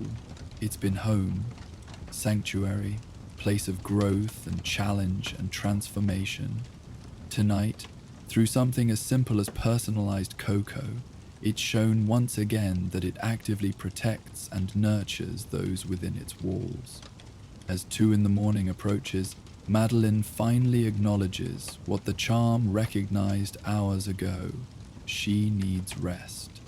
The cocoa has given her permission to be human, to have limits, to need care as much as she gives it. I think, she says slowly, addressing her study group, that maybe the best studying I can do tonight is sleeping. And maybe that's okay. It's as if her words break a spell, or perhaps cast a new one. Students begin to realize that the cocoa has done its work, easing their anxiety enough to recognize their limits. Books close gently, without the usual frantic promises to wake early and continue. Notes are tucked away with care rather than desperation. The common room begins its quiet transformation back to sleeping space. But the charm isn't quite finished. As students prepare to leave, those who've finished their cocoa discover their mugs washing themselves with gentle efficiency, floating gracefully to stack by the fireplace in neat rows. New mugs appear for those heading to bed, smaller ones this time, with warm milk or chamomile tea spelled for peaceful sleep. Home for the road, Fred jokes, but his voice is gentler than usual, touched by the evening's magic. His bedtime mug shows sheep jumping over a fence, each one performing a different comedic stunt that makes him chuckle sleepily. The fire banks itself lower, flames settling into cozy embers that will last through the night. The golden light dims to a gentle glow, just enough to guide any late wanderers to the stairs. And by the fireplace, words appear in the ancient stones, glowing softly. Sweet dreams, brave lions. Tomorrow brings new strength. As students drift toward their dormitories, they carry with them more than just the warmth of magical cocoa. They carry the knowledge that they're part of something larger, a tradition of care stretching back to the castle's founding, a community that supports each other through difficult times, a home that actively responds to their needs. Madeline is among the last to leave, her exhaustion now a comfortable weight rather than a crushing burden. She pauses by the fireplace, placing a gentle hand on the ancient stones. They're warm under her palm, pulsing gently like a sleeping heart. "Thank you," she whispers, not sure if she's addressing the charm, the castle, or the founders themselves. The fire flickers once in what might be acknowledgement, and a last golden spark drifts up, forming the shape of a tiny lion that roars silently before dissolving into stardust. The message is clear. Courage includes accepting comfort. Strength includes acknowledging need. And even lions sometimes need to rest. In their beds, Gryffindor students find sleep comes easier than it has in weeks. Dreams are gentler, touched with chocolate and cinnamon, with the knowledge that tomorrow they can face whatever comes, together, supported, and never truly alone. The common room settles into peaceful darkness, but the fireplace maintains its vigil. The charm slumbers lightly, ready to wake whenever genuine need calls. On the mantelpiece, barely visible in the ember light, new words appear in the ancient stone. Comfort given freely returns threefold. And in his portrait, Godric Gryffindor smiles, remembering another late night centuries ago when 4 friends worked together to weave love and protection into the very heart of their school. The magic they created lives on, waiting patiently through the years for moments like this, when students need reminding that Hogwarts is, and always will be, home. Tomorrow will bring new challenges, new stresses, new reasons to push too hard, but tonight, wrapped in the lingering warmth of magical cocoa and ancient care, Gryffindor Tower sleeps peacefully. The charm settles back into patient waiting, knowing it will be needed again, ready to offer its simple, profound gift. Exactly what you need, exactly when you need it most. The fire glows softly through the night, keeping watch, keeping warm, keeping the promise made 1,000 years ago that no student of Hogwarts would ever face their struggles entirely alone. As the cocoa charm settles back into watchful slumber and the last student drifts into chocolate-scented dreams, another wonder stirs in the depths of the castle.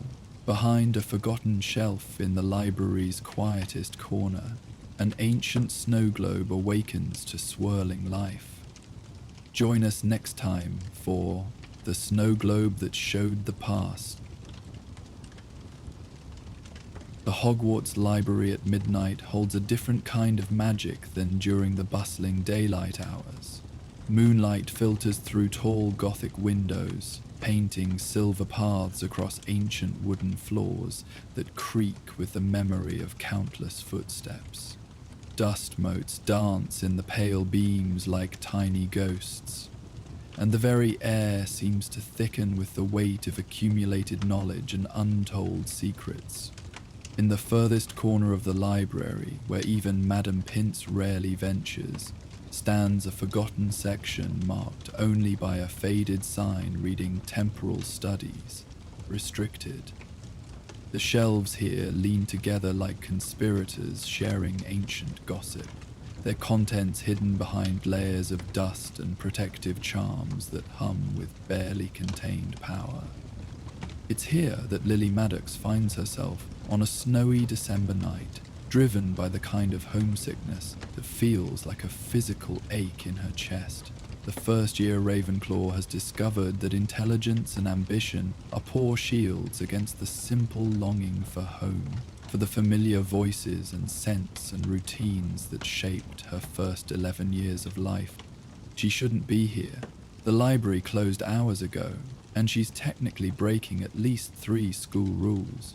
But sleep eludes her on nights like this, when the Scottish wind sounds too different from the gentle breezes of Devon, when the castle's ancient stones feel cold despite all the warming charms, when every laugh from her dorm mates reminds her of the friends she left behind in her Muggle primary school. Lily navigates by wandlight, the tip glowing just enough to avoid stumbling into furniture. She's not looking for anything specific, just seeking the comfort that books have always provided, the escape into other worlds when her own feels too heavy. Her fingers trail along leather spines, reading titles by touch and faint light. Chronicle of Temporal Paradoxes, The Delicate Art of Yesterday, When Time Stood Still, A Study of Frozen Moments. She's reaching for a slim volume about memory preservation when her elbow bumps something on the shelf behind her. There's a soft thud as an object falls, and Lily whirls around, heart pounding, certain that Filch or Mrs. Norris will appear to catch her in her rule-making. But the library remains silent, save for her own breathing. On the floor, caught in a shaft of moonlight, lies what she knocked over. A snow globe, though unlike any she's seen before. It's larger than most, about the size of a crystal ball, set in a base of tarnished silver worked with intricate designs. The globe itself seems to contain not water, but captured moonlight, silvery and luminous. Within, a miniature Hogwarts castle sits, perfect in every detail, from the smallest window to the highest tower. Snow swirls gently around it without any prompting, moved by currents that have nothing to do with physics. Lily picks it up carefully, surprised by its weight. The silver base is warm to the touch, as if it's been sitting in sunlight rather than gathering dust on a forgotten shelf. As her fingers close around it, the snow inside swirls faster, and she could swear she sees tiny lights flickering in the castle windows, and the writing etched around the base in Latin. Lily squints, trying to translate with her limited knowledge. Memoria in nix, quod fuit, iterum erit. Memory in snow. What was will be again. Without thinking, driven by the same instinct that makes people shake snow globes in shops, Lily gives it a gentle shake. The effect is immediate and overwhelming. The snow inside doesn't just swirl, it explodes into motion, spinning faster and faster until the miniature Hogwarts disappears entirely. The globe grows warm in her hands, then cool, then warm again, pulsing like a heartbeat. The silvery liquid inside shifts and changes, colors bleeding through like watercolors on wet paper. Then, as suddenly as it began, the motion stops. The snow settles. But the scene revealed isn't the Hogwarts of now. It's different. Older, somehow, though the differences are subtle. The castle looks newer, despite being in the past. Its stones less weathered, its towers standing slightly differently. But what catches Lily's breath are the figures now visible in the globe. Tiny people moving across the grounds with purpose. They're not just representations or illustrations, they move with the fluid reality of memory, of moments captured and preserved in crystalline perfection. A group of students in old-fashioned robes crosses the courtyard, their laughter silent but visible in the way they throw their heads back, in the way they clutch each other's arms. One throws a snowball that arcs perfectly through the miniature air. Another performs a spell that sends sparks showering over their friends. Lily realizes with a start that she's not just seeing the past, she's seeing someone's memory of the past, preserved in glass and magic and snow. As she watches, mesmerized, the scene shifts. The sun sets in fast forward, painting the tiny sky in shades of rose and gold. Night falls, and new figures appear. A young woman in Victorian-era robes stands on the astronomy tower, her face turned up to stars that actually twinkle in the globe's curved sky. She's waiting for something, or someone, tension visible in every line of her miniature form. Then he appears, a young man climbing the tower stairs with eager steps. When he emerges onto the tower platform, the woman turns, and even at this impossible scale, Lily can see the joy that transforms her face. They embrace, and snow begins to fall around them. each flake catching light like a tiny star. "Beautiful, isn't it?" says a voice directly behind Lily. She nearly drops the globe, spinning around with her heart hammering against her ribs. But instead of Filch or a prefect, she finds herself facing Madame Pince, though not the severe librarian she knows from daytime encounters. This Madame Pince wears a soft dressing gown over her usual robes, and her typically pinched expression has relaxed into something almost gentle. "I'm sorry," Lily begins, clutching the snow globe protectively. "I couldn't sleep, and I just wanted to read, and then I found this, and—" "Peace, child," Madame Pince says, holding up her hand. Her eyes are fixed on the globe, and there's something in her expression that looks almost like longing. "I'm not here to give you detention. That globe, it's been waiting a long time for someone to find it." She moves closer, and in the moonlight Lily can see that the librarian is younger than she usually appears. The harsh lines around her mouth have softened, and her eyes hold depths of understanding that daylight never reveals. "Waiting?" Lily asks, looking down at the globe where the Victorian couple now walks through a garden that blooms despite the snow. "The globe of memory," Madame Pince says softly. "It's been in the library for, centuries at least. It shows the past, but not just any past. The moments that mattered most to those who lived them. The memories so powerful they impress themselves on the very stones of Hogwarts." She gestures to a small table tucked between shelves, barely visible in the shadows. "Come. If you're going to be awake, you might as well learn something. And that globe, it doesn't reveal itself to just anyone." They sit, and Madame Pince conjures a tea service with casual wand work. The tea is perfect for a cold night, warming but not sleep-inducing, with hints of cinnamon and comfort. Lily wraps her hands around the cup gratefully, the globe resting on the table between them, still showing its Victorian romance. "The castle remembers everything," Madame Pince begins, her voice taking on the cadence of a natural storyteller. "Every student who ever walked these halls, every moment of joy or sorrow, every friendship forged and heartbroken. Most of the time, those memories simply soak into the stones, becoming part of Hogwarts magic.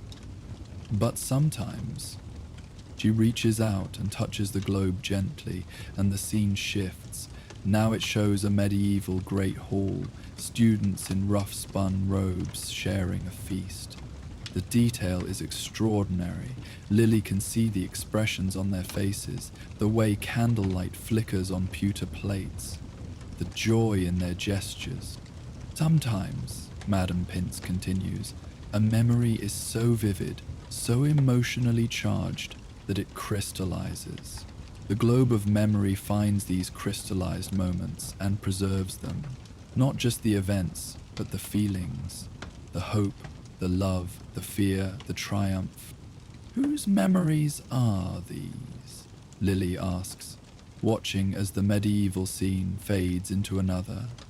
Quidditch players on antique brooms, their movements graceful despite the primitive equipment. "Everyone's, no one's." Madame Pince's smile is mysterious. The globe doesn't distinguish. It collects moments that shaped Hogwarts, regardless of whether they came from famous witches or forgotten first years.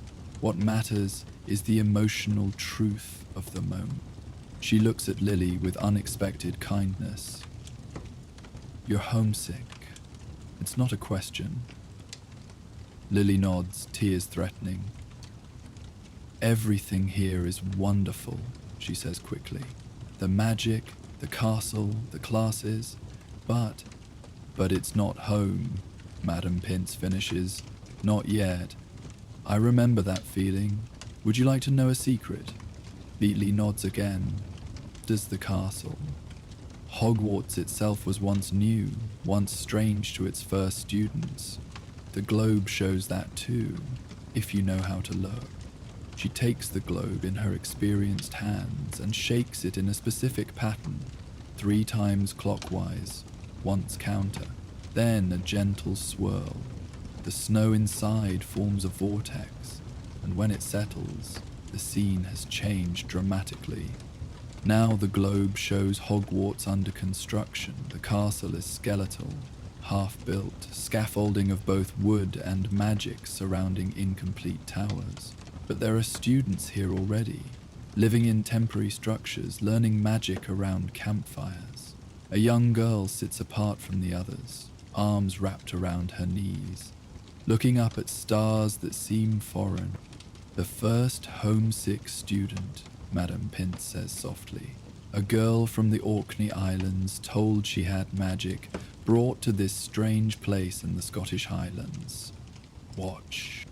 In the globe, another student approaches the lonely girl, offers her something, bread, perhaps, or a sweet. They begin talking, gestures becoming animated. Soon others join them. By the time the memory fades, the girl is laughing, surrounded by new friends under familiar stars. Homesickness is part of Hogwarts history, Madame Pince says. Every generation feels it. Every generation overcomes it. Not by forgetting home, but by making a new one. Lily reaches for the globe, and Madame Pince allows her to take it. This time, when she shakes it gently, she's thinking of her own memories. Not of home, but of her first few months at Hogwarts, the awkward introductions, the wonder of the first spell successfully cast, the late-night conversations in the Ravenclaw common room. The globe responds, but instead of showing her memories, it shows others that echo hers. A nervous boy from the 1800s casting his first successful Lumos. A girl from the 1920s making friends over a shared love of transfiguration. Students from every era experiencing the same fears, the same wonders, the same gradual transformation from stranger to resident. It's showing me everyone who felt like I do, Lily asks, watching decades flicker past in swirling snow. The globe recognizes kindred spirits across time, Madame Pince confirms. You're not alone in your feelings. You never were. Every stone in this castle has heard the tears of homesick children. And every stone has also heard those same children laughing, learning, growing into their magic. They sit in comfortable silence for a while, watching the globe cycle through memories.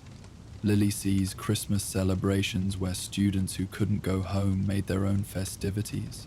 She sees midnight feasts that turned strangers into lifelong friends. She sees tears and laughter, beginnings and endings, all preserved in crystalline perfection. Can it show specific people? Lily asks eventually. If you knew their names? Madame Pince's expression grows more guarded. Sometimes, if their emotional imprint was strong enough. But be careful what you wish to see. The past can be beautiful, but dwelling there too long. She shakes her head. The globe shows truth, not comfortable fiction. Sometimes the truth hurts. As if demonstrating, she whispers a name Lily doesn't catch and shakes the globe. The scene that appears is darker than the others. A young man sits alone in what looks like the Slytherin common room, surrounded by books and potion vials. His face is gaunt with exhaustion, his eyes holding a desperate kind of ambition. He works through the night, alone, pushing himself past reasonable limits. Brilliant student, Madame Pince says quietly. Could have been one of the greatest potteneers of his generation, but he forgot that magic requires balance. He pushed too hard, too fast, too alone. The globe remembers his dedication, but also his downfall. The scene shifts to show the same young man years later, broken by his own ambitions, being led away from Hogwarts in disgrace. It's a stark reminder that not all memories are happy ones. Not all stories end in triumph. The castle remembers everything, Madame Pince repeats. Joy and sorrow alike. That's why the globe usually stays hidden. Not everyone is ready to see the full truth of the past. But you let me see it, Lily points out. The globe let you see it, Madame Pince corrects. It called to you, probably because you needed to see that your struggles aren't unique or insurmountable. You're part of a grand tradition now, another link in the chain of students who came here afraid and left here home. She stands, joints creaking slightly. Keep it for tonight, she says, surprising Lily. The globe clearly has more to show you, but return it tomorrow night, same time, same place. And Miss Maddox? Yes? You're not in trouble. The library has different rules for those who seek knowledge rather than mischief. Just don't make a habit of midnight wandering. Not all parts of the castle are as forgiving as this one. She departs in a whisper of robes, leaving Lily alone with the globe of memory and her cooling tea. For a moment, Lily just sits, processing everything she's learned. Then, curious, she shakes the globe again, this time thinking about holidays at Hogwarts. The response is immediate and heartwarming. The globe fills with scene after scene of Christmas at the castle. Trees decorated with floating candles and living fairy lights. Students exchanging gifts, both magical and mundane. Snowball fights that involve complex spell work. Feasts that seem to embody comfort in edible form. But what strikes Lily most is the recurring theme. Students who stayed behind, for various reasons, finding family in each other. A boy from the 1700s teaching a younger student to skate on the frozen lake. Girls from the 1800s sharing secrets and sweets by common room fires. Students from every era discovering that home isn't just about blood or birthplace, it's about belonging. One memory particularly catches her attention. It's more recent, perhaps from the 1990s, based on the robes. A small group of students from different houses has gathered in an empty classroom. They're clearly from different backgrounds, different worlds even, but they're decorating a small Christmas tree together. One boy, wild dark hair and round glasses, is levitating ornaments with careful concentration. A bushy-haired girl is transfiguring paper into delicate snowflakes that actually drift down. A red-haired boy is attempting to string lights but keeps getting tangled, making everyone laugh. Others drift in and out. A nervous round-faced boy with a plant that sparkles, identical twins creating miniature fireworks.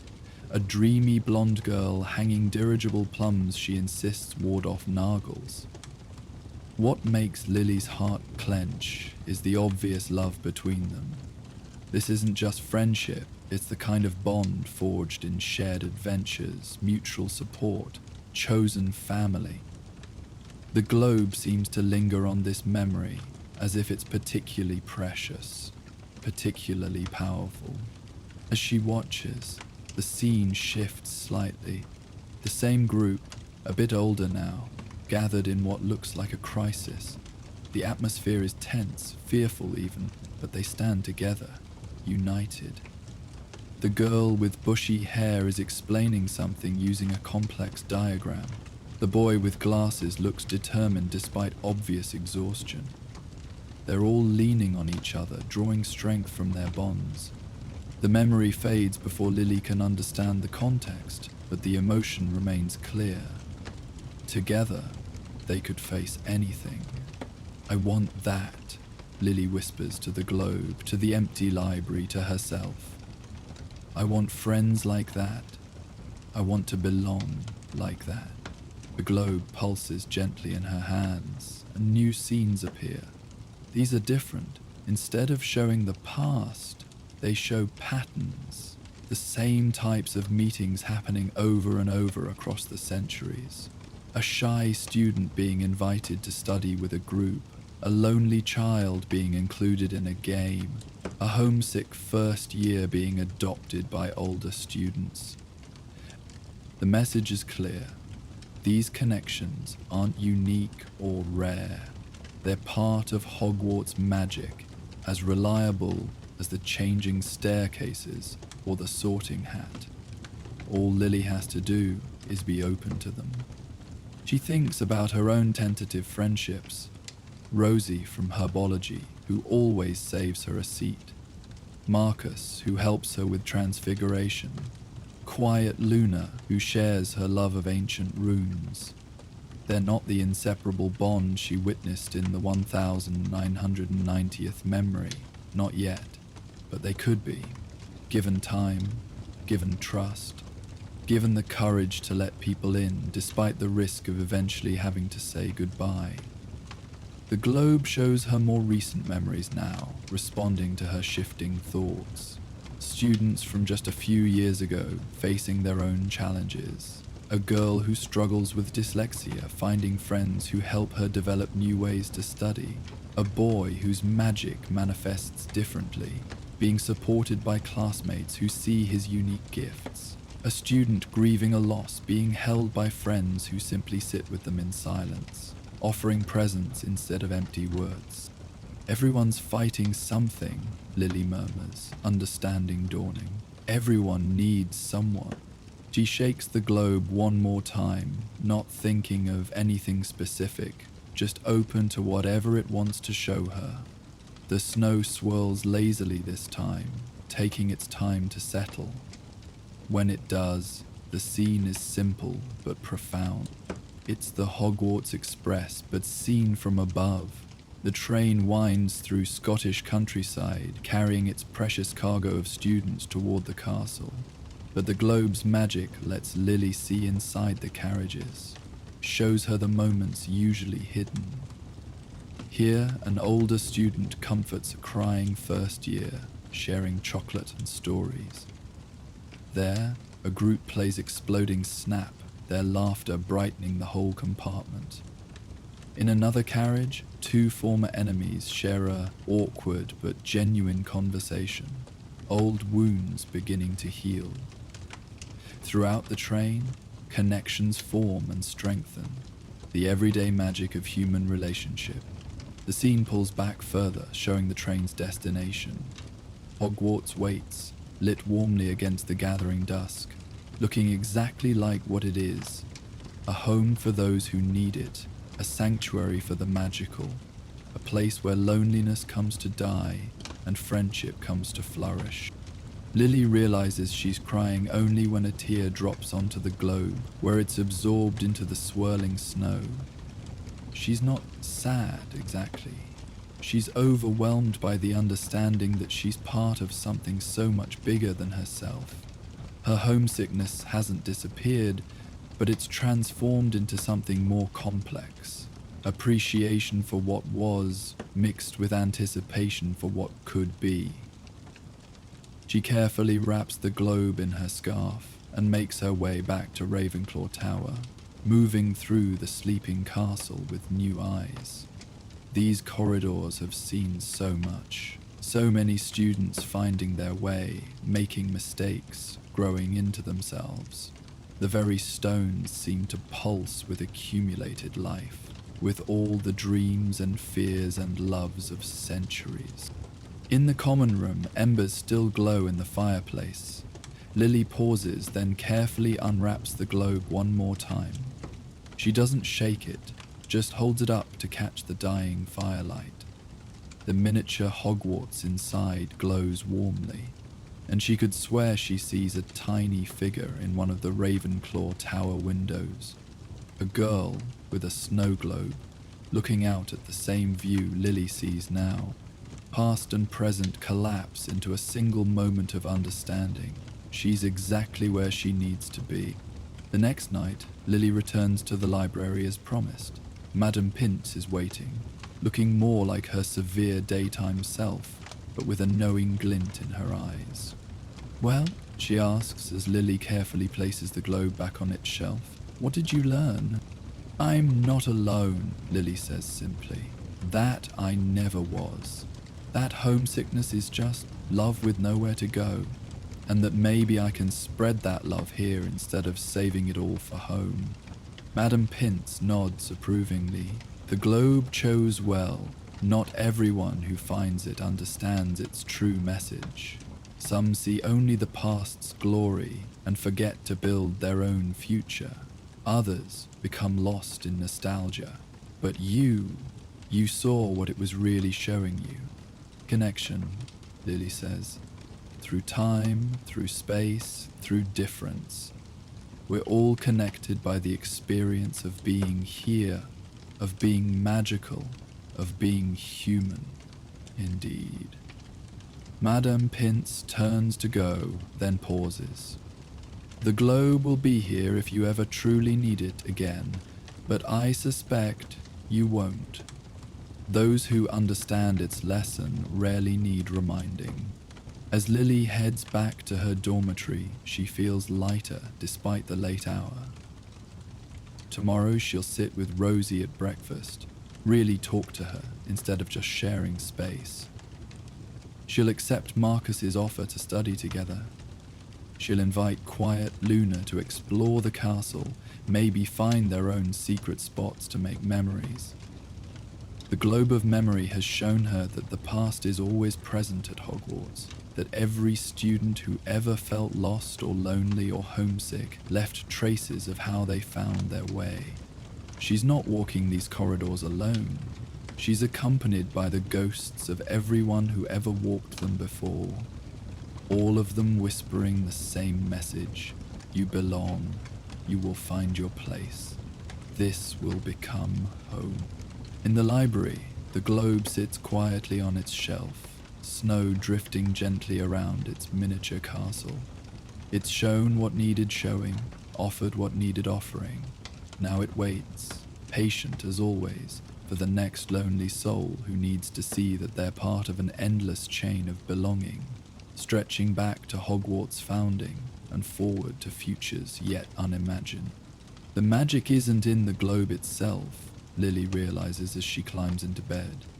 The magic is in the connections it reveals, the threads that bind every Hogwarts student across time into one great tapestry of shared experience. She's a part of that tapestry now, her thread woven in with all the others, strong and bright and home. Outside her window, snow begins to fall on Hogwarts, each flake a tiny memory drifting down to join the accumulated stories of centuries. By morning, the castle will be blanketed in white, made new again while still holding all its history, just like its students, always changing, always growing, but forever part of something eternal and magical and larger than any individual life. The globe of memory keeps its vigil in the library, guardian of the past and promise of the future, reminding anyone who needs to know that at Hogwarts, no one is ever truly alone. The memories of thousands stand ready to whisper comfort across the years. Welcome home. As the globe returns to its patient slumber and snow continues to fall on the dreaming castle, another kind of magic stirs in the early morning hours. Throughout Hogwarts corridors, forgotten scarves begin to wake and dance, ready to warm more than just cold shoulders. Join us next time for the Enchanted Scarf Parade. Dawn on the coldest morning of winter arrives not with its usual gentle light, but with a crystalline silence that speaks of temperatures plunging far below what even Scottish Highlands should endure. Ice formations climb the castle walls like frozen ivy, creating fantastic sculptures that would be beautiful if they weren't so ominous. The very air seems to have solidified, making each breath visible and painful. In every dormitory across Hogwarts, students burrow deeper into their blankets, reluctant to face a day that promises to test even the strongest warming charms. The ancient castle, for all its magic, was built in an era before central heating, and on mornings like this, that fact makes itself brutally known. The house elves have been up for hours, stoking every fireplace to blazing, layering warming charms on common areas, preparing hot porridge that steams like cauldrons. But even their considerable magic can only do so much against the kind of cold that seeps through stone and spell alike, the kind that makes bones ache and spirits flag. It's in this pre-dawn darkness that something unusual begins to stir. On a hook behind the Gryffindor portrait hole, a scarlet and gold scarf twitches. It's been hanging there since November, forgotten by its owner after an evening celebration. The scarf moves again, more deliberately this time, as if shaking off months of dormancy. Then, with a fluid motion that defies its nature as mere fabric, it unfurls itself from the hook and begins to float.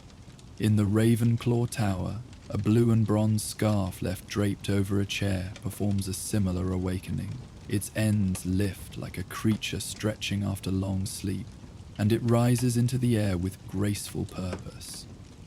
Down in the Hufflepuff basement, yellow and black scarves stir on their pegs, while in the Slytherin dungeons, green and silver lengths of wool shake off dust and neglect to join the growing movement. But it's not just the forgotten scarves that wake. In trunks and wardrobes, on bedposts and desk chairs, every house scarf in the castle begins to respond to some unheard call. They slip from their places with whispered sounds of wool against wood, emerging into corridors like streams converging into rivers. The first student to witness the phenomenon is Marcus Finch, a 6th-year Hufflepuff who's always been an early riser. He's stumbling toward the bathroom, shivering in his thin pajamas, when something warm and soft wraps around his shoulders. He yelps, spinning around to face an attacker, only to find himself alone in the corridor save for his house scarf, which has draped itself around him with maternal care.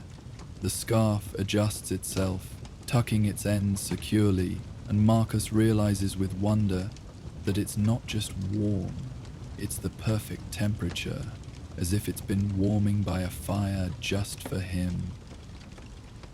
"What in Helga's name?" he breathes, reaching up to touch the scarf. It nuzzles against his hand like a friendly cat, its wool somehow softer than he remembers. Then he sees them, more scarves, floating down the corridor in a peaceful procession. They move with purpose but without urgency, yellows and blacks creating patterns in the air as they search for cold students to comfort. One pauses near him, seeming to check that he's adequately warmed, before continuing on its way.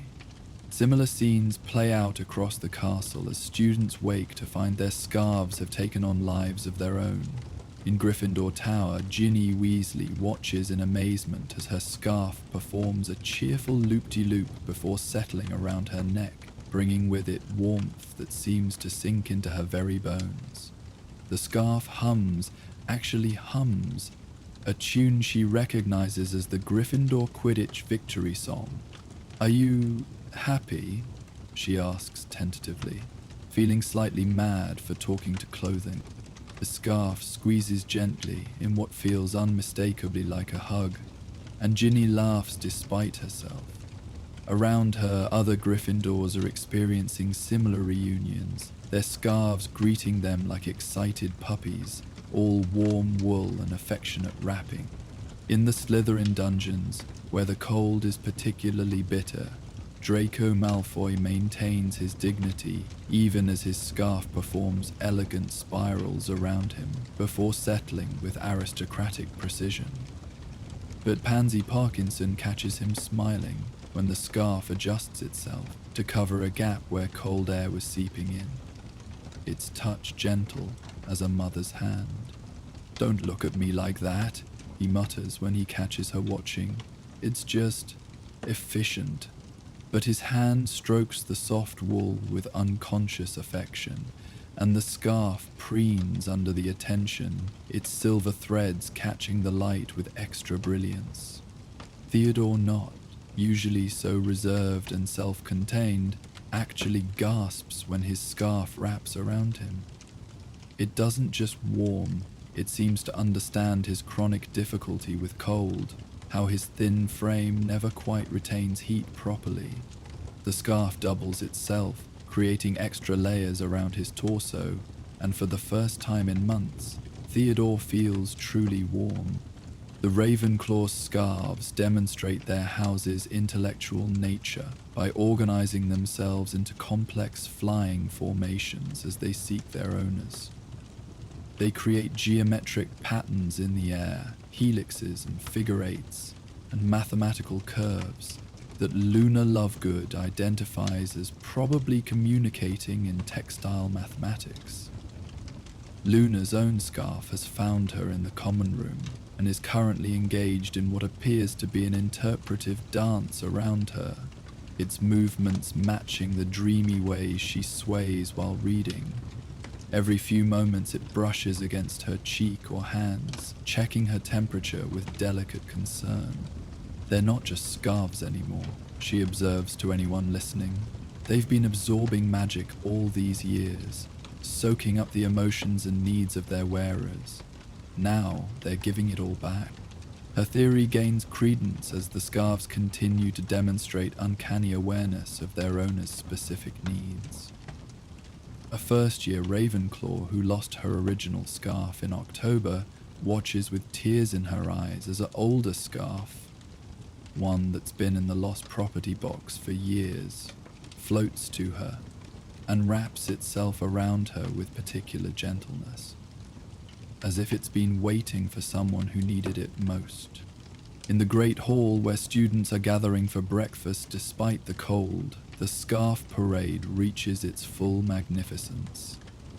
Hundreds of scarves flow through the massive doors like a river of house colors, creating a breathtaking aerial display. They swoop and dive, braid together and separate, forming patterns that shift from chaos to coordination and back again. The house tables blur as scarves ignore traditional boundaries. A Gryffindor scarf and a Slytherin scarf fly side by side, their colors creating interesting contrasts. Hufflepuff and Ravenclaw scarves perform synchronized loops, yellow and blue spinning together like a double helix. The visual message is clear. Warmth transcends house divisions. Professor McGonagall enters the Great Hall and stops dead at the sight. For a moment her stern expression wavers between disapproval and wonder. Then her own tartan scarf, a gift from students decades ago, unfurls from her robes and joins the dance, moving with unexpected grace for something that usually maintains such dignity. "Well," she says, a rare smile tugging at her lips, "I suppose even scarves deserve their moment of joy." Professor Flitwick claps his hands in delight as the scarves create increasingly complex patterns. "Look at the charm work," he squeaks excitedly.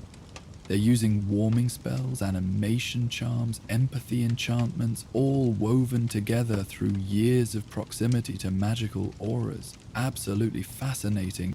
The scarf seem to appreciate his enthusiasm, and several perform a special flourish just for him, creating a miniature fireworks display with their movements that draws applause from the students.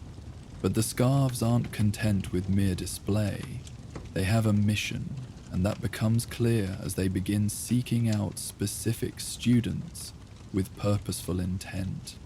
Timothy Clearwater, a second-year Gryffindor, has been hiding the fact that his family couldn't afford a new scarf after his was ruined in a potions accident. He's been making do with warming charms that never quite last through his early morning herbology classes. Now, 3 scarves converge on him. his ruined one somehow restored, and 2 others that seem determined to ensure he's never cold again. I can't take extras, he protests weakly, but the scarves ignore his objections, layering themselves with insistent care. One wraps around his neck, another becomes a sort of vest under his robes, the third transforms itself into mittens that attach to his sleeves. Nearby, a Hufflepuff girl who's been sick for weeks receives similar attention. Her own scarf is joined by several others, creating a cocoon of warmth that makes her sigh with relief. The scarves seem to pulse gently, not just warming but actively promoting healing, their magic intertwining with her body's natural defenses. The really magical moment comes when the scarves begin addressing old hurts and divisions. A Gryffindor scarf that belongs to Dean Thomas floats over to wrap partially around Seamus Finnegan as well, physically bridging the gap created by a recent argument. Both boys look startled, then sheepish, as the scarf refuses to let either of them pull away. I suppose, Dean says quietly, we were being pretty stupid. Aye, Seamus agrees. And when they finally look at each other, the scarf loosens, satisfied its work is done. Similar reconciliations happen throughout the hall. Scarves create connections between students who've been at odds, literally tying them together, until they at least acknowledge each other. A Ravenclaw scarf wraps around both Padma Patil and a girl she'd been feuding with over a library book, refusing to release them until they crack reluctant smiles. The Slytherin scarves, perhaps surprisingly, show the most emotional intelligence. They seek out the lonely, the ostracized, the ones who hide their need behind cool facades.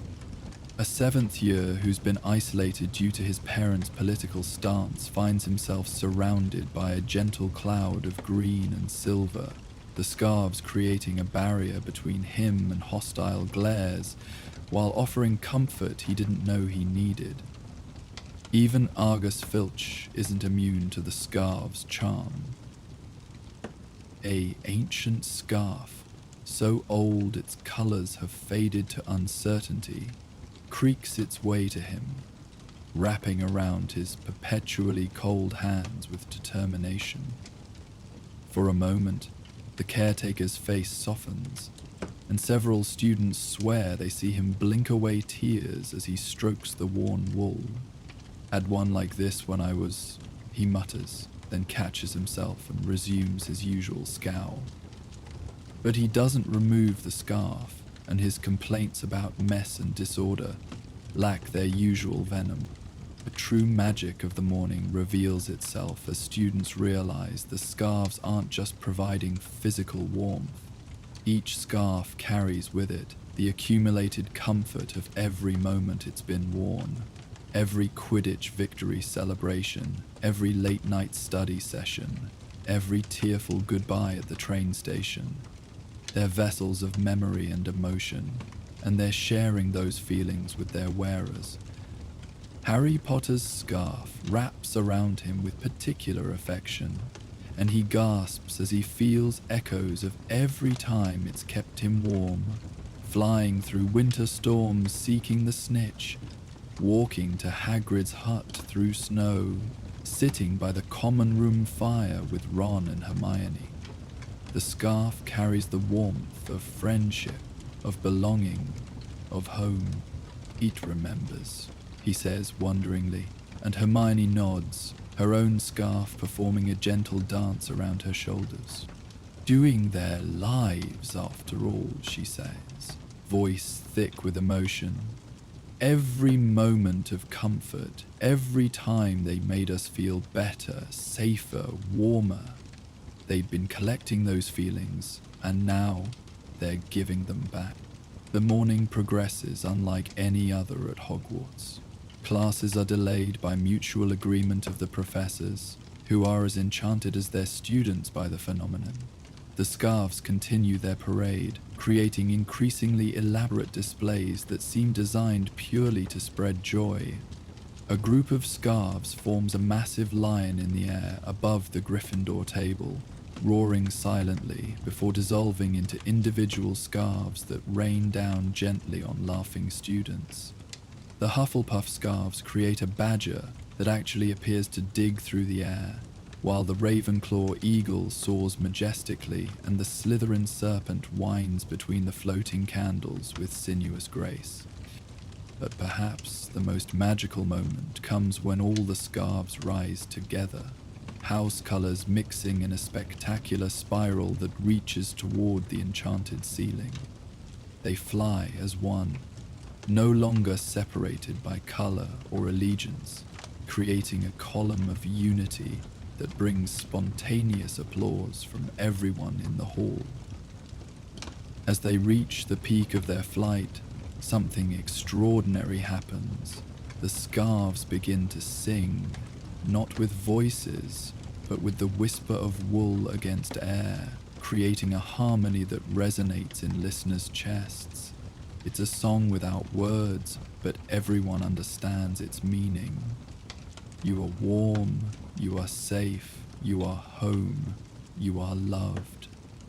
Neville Longbottom, whose scarf has been particularly attentive all morning, finds tears streaming down his face. His scarf gently wipes them away with one end while maintaining its warming embrace. Around him, he's not alone in being moved. The scarf's song touches something deep in everyone who hears it. Even the professors are affected. Professor Snape, who entered the hall with his usual forbidding presence, finds himself ambushed by a scarf that might have belonged to him as a student. It wraps around him with stubborn affection, and for just a moment, his harsh expression softens into something almost vulnerable. Professor Sprout openly weeps happy tears as scarves create a garden of wallflowers around her, each bloom perfect in its knitted simplicity. Professor Sinistra laughs with delight as scarves map out constellations above her head, while Madame Hooch's collection of old Quidditch scarves performs aerial maneuvers that would make professional players envious. As the morning wears on, the scarves begin to settle into a new routine. They still float and dance, but now with purpose rather than performance. They've established a patrol of sorts, constantly moving through the castle to find anyone who might be cold, lonely, or in need of comfort. A lost first year in the dungeons finds himself guided back to familiar territory by a helpful scarf that tugs him gently in the right direction. A student suffering from homesickness discovers her scarf humming lullabies from her homeland. A boy with a fever he's been trying to hide is promptly bundled in multiple scarves and herded to the hospital wing by their insistent shepherding. Madame Pomfrey initially protests the woolly invasion of her domain, but when she sees how the scarves adjust their temperature to help with fevers and chills, providing exactly what each patient needs, she relents. "I suppose you're rather useful," she admits to a particularly attentive Hufflepuff scarf that's been monitoring a student's temperature with remarkable accuracy. The scarf preens at the praise, its badger emblem glowing slightly. In the library, Madame Pince is less accommodating at first, worried about wool fibers near her precious books, but when she realizes the scarves are actually helping students study, providing warmth so they can concentrate, bookmarking pages with their ends, even occasionally pointing out relevant passages, she grudgingly accepts their presence. "But no eating while wearing them," she insists. "I won't have cocoa stains on wool or pages." The scarf seem to understand, and several actually enforce her rule by gently unwinding themselves when students try to sneak snacks, only returning once hands are clean. As afternoon arrives, bringing with it a weak winter sun that does little to combat the cold, the scarves adapt their behavior again. They begin working together in new ways, creating warm tunnels for students to walk through between classes, forming windbreaks in drafty corridors, and even constructing temporary shelters in the courtyard for those brave enough to venture outside. The Weasley twins, never ones to miss an opportunity for mischief, attempt to train a group of scarves to spell out rude words. The scarves play along for a moment, then deliberately rearrange themselves to spell "nice try," before bopping both twins gently on the head and returning to their warming duties. Even the scarves have standards, George laughs, rubbing his head. Higher than ours, apparently. Fred agrees with a grin. But the scarves aren't above having fun. They organize races through the corridors, create impromptu puppet shows for younger students, and even help with a massive snowball fight in the courtyard by acting as mobile shields and ammunition gatherers. The fight pauses when everyone realizes the scarves have sorted themselves into teams not by house, but by strategic preference. Some preferring defense, others offense, some acting as medics to warm those who get too cold. It's a lesson in cooperation that no professor could have taught better. As evening approaches and the temperature drops even further, the scarves' true purpose becomes even clearer. They're not just providing physical warmth, they're creating community. Students who might never interact find themselves sharing scarf warmth, literally wrapped in the same wool. Study groups form in scarf-created warm zones. Friendships kindle in the shared wonder of the experience. In the Great Hall during dinner, the scarves perform their final grand display. They create a massive tapestry in the air, showing scenes of Hogwarts through the seasons. Students arriving on the train, studying together, playing Quidditch, celebrating holidays, saying tearful goodbyes. It's a celebration of everything the scarves have witnessed, everything they've been part of. The tapestry shifts and changes, sometimes showing specific moments that make certain students gasp in recognition. There's the time the entire Gryffindor house stayed up to help a struggling first year. There's the Hufflepuff victory party that welcomed everyone. There's the Ravenclaw-Slytherin chess tournament that ended in unexpected friendships. They're showing us ourselves, Hermione breathes in wonder. Showing us who we really are beneath houses and rivalries and divisions. We're all just students trying to stay warm, literally and figuratively. As the tapestry fades, the scarves begin one final evolution. Instead of returning to their owners individually, they create connections. A scarf might wrap around its owner, but extend an end to wrap around someone else too, creating chains of warmth throughout the hall. Soon, the entire student body is connected by a web of wool, each person linked to several others, regardless of house or year. Professor Dumbledore, who has been watching with twinkling eyes all day, stands to address the unusual situation. "I believe," he says, his voice carrying easily through the hall, "our scarves have reminded us of something we sometimes forget in our daily rush of lessons and competitions. We are, all of us, part of the same fabric. We are woven together by our shared experiences, our common needs, our mutual capacity for warmth and kindness." He pauses, his own elaborate scarf performing a dignified bow. The scars will settle down eventually. Magic this pure and joyful tends to burn bright, but not forever long. But I hope we will remember what they've shown us. That warmth shared is warmth doubled. That comfort given freely returns manifold. That sometimes the simplest magic, the magic of caring for one another, is the most powerful of all.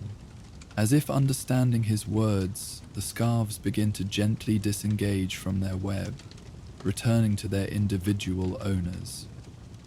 But something has changed. They remain more animated than normal scarves, quick to wrap around cold shoulders, eager to share their warmth. And students find themselves more willing to share too, draping their scarves around friends, offering ends to cold hands, creating small moments of connection. The truth is, the scarves weren't ring catchers, but they were catchers. The extreme cold that triggered the awakening lasts 3 more days. During that time, the scarves maintain their vigilance, ensuring no student suffers from the temperature. They develop personalities, some playful, some motherly, some businesslike in their warming efficiency. Students name them, talk to them, and swear the scarves understand. When the cold finally breaks and normal Scottish winter returns, the scarves gradually return to their normal state. The animation fades, the purposeful movement stills, but they remain somehow different, warmer than they should be, softer than before, and occasionally, just occasionally, a student will swear their scarf hugged them a little tighter, right when they needed it most. Years later, students who experienced the Enchanted Scarf Parade will tell their children about it. They'll describe the wonder of seeing hundreds of scarves dancing through the air, the comfort of being wrapped in magical warmth, the joy of connection that transcended all boundaries. Some will still have their scarves carefully preserved, and they'll swear that on the coldest nights, if you hold them close and remember, you can still feel an echo of that magical warmth. But more than the spectacle, they'll remember the lesson, that in the coldest times, magic responds to need, that warmth is meant to be shared, that sometimes the most powerful spells are cast not with wands, but with simple acts of covering someone who's cold, of extending comfort to those who shiver, of wrapping the world in whatever warmth we have to give. The Enchanted Scarf Parade becomes legend at Hogwarts, a story told to first years who arrive nervous and cold. And every winter, when the temperature drops and scarves are pulled from trunks, students remember that these simple pieces of wool once danced and flew and sang, carrying a message as old as magic itself. You are not alone in the cold. We are all here to keep each other warm. In the deepest part of winter, when Scottish winds howl around ancient towers and frost creeps across window panes, students wrap their scarves a little tighter and remember. They remember warmth given freely, connections made in wool and wonder, and the day when even the simplest objects reminded them that magic, at its heart, is just another word for love made visible. And sometimes, on the very coldest mornings, if you know where to look and how to believe, you might see a scarf move just a little on its own, reaching out to warm someone who needs it, carrying on the tradition of the day when all of Hogwarts learned that the best magic keeps you warm from the inside out. Our magical journey through Hogwarts comes to a close for tonight. Now you'll hear the gentle crackling of the common room fire and soothing ambient sounds of the castle to accompany you as you drift off to sleep. These calming sounds will continue without any advertisements or interruptions. May your dreams be filled with magic and wonder, and may you sleep as peacefully as if you were tucked away in your cozy 4-poster bed in the dormitory. Good night, dear witch or wizard, until our next adventure in the wizarding world.